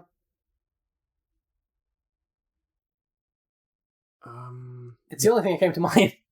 Or it's the most sort of obvious things. Like, it's an emergent technology. Emergent technologies tend to get better fast before they stagnate. I think soon there's gonna be like a time where a regular AI, non large language model, or like anything with language is gonna improve a bunch or become much more accessible for like everyday tasks. Like machine learning? Like yeah, just in general machine learning. Okay. Like I don't know, some random thing you want to automate where you would have had to write like a complicated script with like lots of math. For example, you can like train a small AI model for this to like I don't know, classify something. Classification is like a very classic AI task. Yeah. Um, But it might become much more accessible. I find the like unlabeled sorting thing very fascinating, where you just give it a bunch of data and be like, split this into 3 groups. Yeah. I find that very fascinating. There's a name for it too. I don't. Unsupervised learning. I think it's what it's called, right? Could be. Anyways, yeah, no. Yeah, I think the much better thing. I think it's probably just as usual, like emergent technologies. I'm not sure if like politically, socially things are about to get better. I feel like a lot of it is trending in the wrong direction. So yeah. I mean, as of recording, like just minutes ago, well, hours ago by now, Israel and Hamas announced a ceasefire in Gaza for 42 days. Oh, Let's that's see if good. that holds. Yeah. That, I mean, that it doesn't really get much better than ceasefire, so like that is technically already in effect. So I guess after the 42 days, it's either gonna get better or worse. It's just impossible to definitively say which. Mm. And I'm when in doubt betting on worse, which you know. Let's do one more. What are some clever examples of misdirection you've seen? Like a particular example? I mean, yeah, it asks for. I don't know if it's super clever, but one thing that I have noticed a lot more recently is that I've seen multiple different commercials that all use the wording up to 100%. And I couldn't help but notice that it means absolutely nothing. Yes. Because you can't have more than 100%. Like there was insurance where there was up to 100% coverage. And maybe as an advertising claim, that actually has to mean that there are cases where they cover everything. But it's still like, there was an insurance company that did that. I think there was diapers where they were like up to 100% like waterproof, basically. Like it's like okay, and like I think it was the third one too. Like so there was like I think it was at least 2 different commercials that were like saying up to 100%, and every time I was like, that doesn't mean anything. Yeah. There's a very related XKCD. Up to 30% or more. Yes. It's like a very old one of the like I think in the first couple hundred. Yeah. It was just up to 100% one of those things where it's like, this definitionally means nothing. Yeah. So that's one of those where like it sounds really good, but it doesn't mean anything. I don't know how much it. I mean, I feel like it is misdirection. Kinda, yeah. But I don't know how clever that is. Whew. Yeah, I don't think I can come up with any right of hand. I just have to point to like, I guess some of the last magic tricks I've seen. I mean, yeah, I guess those are always really clever. I guess, yeah. I mean, Magic actually does use a lot of actual like misdirection, right? So you have like a card trick and it's like sleight of hand, sure, but oftentimes you do something with the other hand so that they don't even look at where you're doing the trick. Yeah. So that is like a very active misdirection. So yeah, magic tricks and advertising. Advertising sort of, I think, the stereotypical example of misdirection, where it's like, I feel like when I hear misdirection, I have a negative association. Whereas magic tricks, I think, are a positive thing. So I immediately thought to like advertising stuff, right? There was I've seen a picture online where there was bags of chips that were partially transparent near the bottom, so it looks like a full bag of chips basically. Now the context which I've seen that picture was that someone went apparently to a supermarket and like turned them all upside down so that they all look empty, which I found very funny. But I guess, but again, like advertising, right? They're I mean, just basically anything on asshole design. Although most of that is not necessarily misdirection.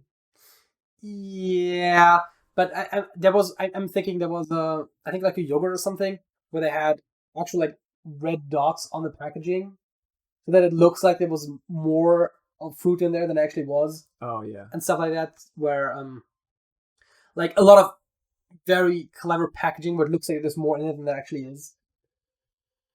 I would call all of that misdirection. It is certainly misdirection. But there's also a lot of them like where it's like you can't cancel or something like that, where it's like it's like, do you want to cancel, and it's like no, and maybe later, and then like there's like a third option somewhere down there, and it's like, oh yeah, send us a fax. Yeah. Which is legal here. One click cancel. It's laws are good. Well, sometimes laws are good, but like regulation is usually good. Yeah. How about songs of the week? Let's get our audio set up for that, and let me also pull up the Song of the Week scene so that we can see and hear the songs of, well, mostly hear the songs of the week. Sergej, what is your Song of the Week? My Song of the Week is The Magician by Ether Realm. Alone on the ancient mountain tops to the one who had lost his way. For when you walk off the path of a stranger, you will find you may so be betrayed. You stray not from the path you've chosen, you may yet find what you seek. You are left to command the ethereal realm of fulfill your destiny. See, that's why I don't like saying I like metal, because there's a very broad range of metal, and this one just sounds like noise to me. I'm gonna be honest. It sounds like noise to me as well. It's because of the headphones. They are shit. Okay. That did not sound like that when I listened to that on my headphones. Yeah, I mean, okay. I did notice, and I don't think it's just headphones. I think it does have something to do with the audio processing in some ways. Where like there is like a little bit of that going on, where like the drums in the background like kind of just blur together. Like that happens sometimes even in other songs, but like even just like the screaming vocals, and like there are things in here that like even if you can't hear it as clearly as you should, and that might also be the case with the video, I still don't like this. That is perfectly fair.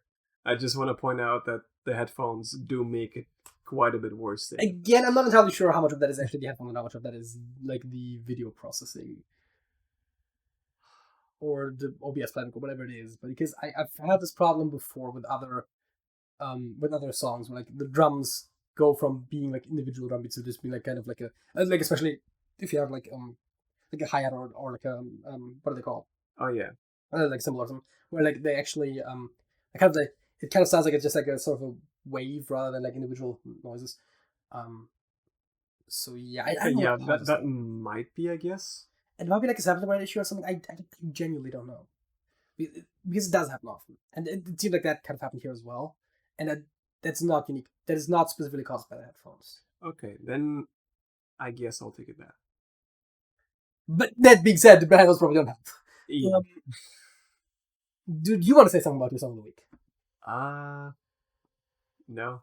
I feel like with metal bands, when they have a logo where you can barely read what it's trying to say, that's usually a bad sign in my opinion.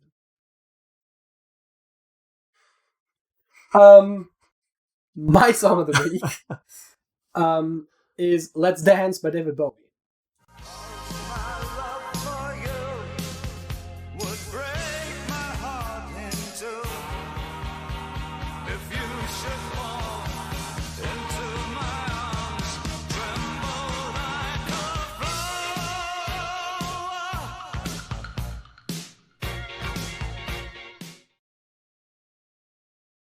I would argue the song actually sounds like that. Possibly. So it might not be entirely the headphones. Bowie, right? One of those artists that I think has a lot of variety, like what his songs sound like, but I do actually still like a lot of what he does. It's interesting because some artists you like, but like every song kind of sounds very similar. Yeah. I have that problem with Wallbeat.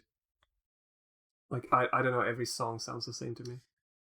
I feel like it depends a little bit on the albums as well. I think It could be. I think most of the albums have it so that like every song on the album sounds very similar, but oftentimes between albums, not every, like sometimes you have to albums that sound very similar as well, but like some of the newer stuff sounds very different from some of the older stuff, for example. Okay, that might be. I'm not. But yeah, no, they do actively. have a lot of songs that sound similar. And it's one thing that happens to me songs with ABBA, for example. Like they also have a lot of very similar sounding songs, although they also have some that sound quite different. But mostly they have very similar sounding songs. But like Nickelback, technically, like every Nickelback song sounds the same. I don't even dislike Nickelback, right? But like, they just sound kind of the same. Yeah. And like David Bowie is like not that, right? Like, he has a lot of variety, and I really like those artists where like they have a lot of variety, but it still feels like they hit more often than they miss. Yeah, absolutely. So yeah, I guess that's the only thing I can say about this. Like I've had other Bowie songs, the songs of the week before, and none of them are like this, but they're also all good. Which brings this episode of the Trash Talk Podcast to a close. If you want to see more videos like this, subscribe to the channel if you haven't already. If you enjoyed this video, give it a like, and if you have something to say, leave a comment or join us by the description below. Sergej! That's it. That's it!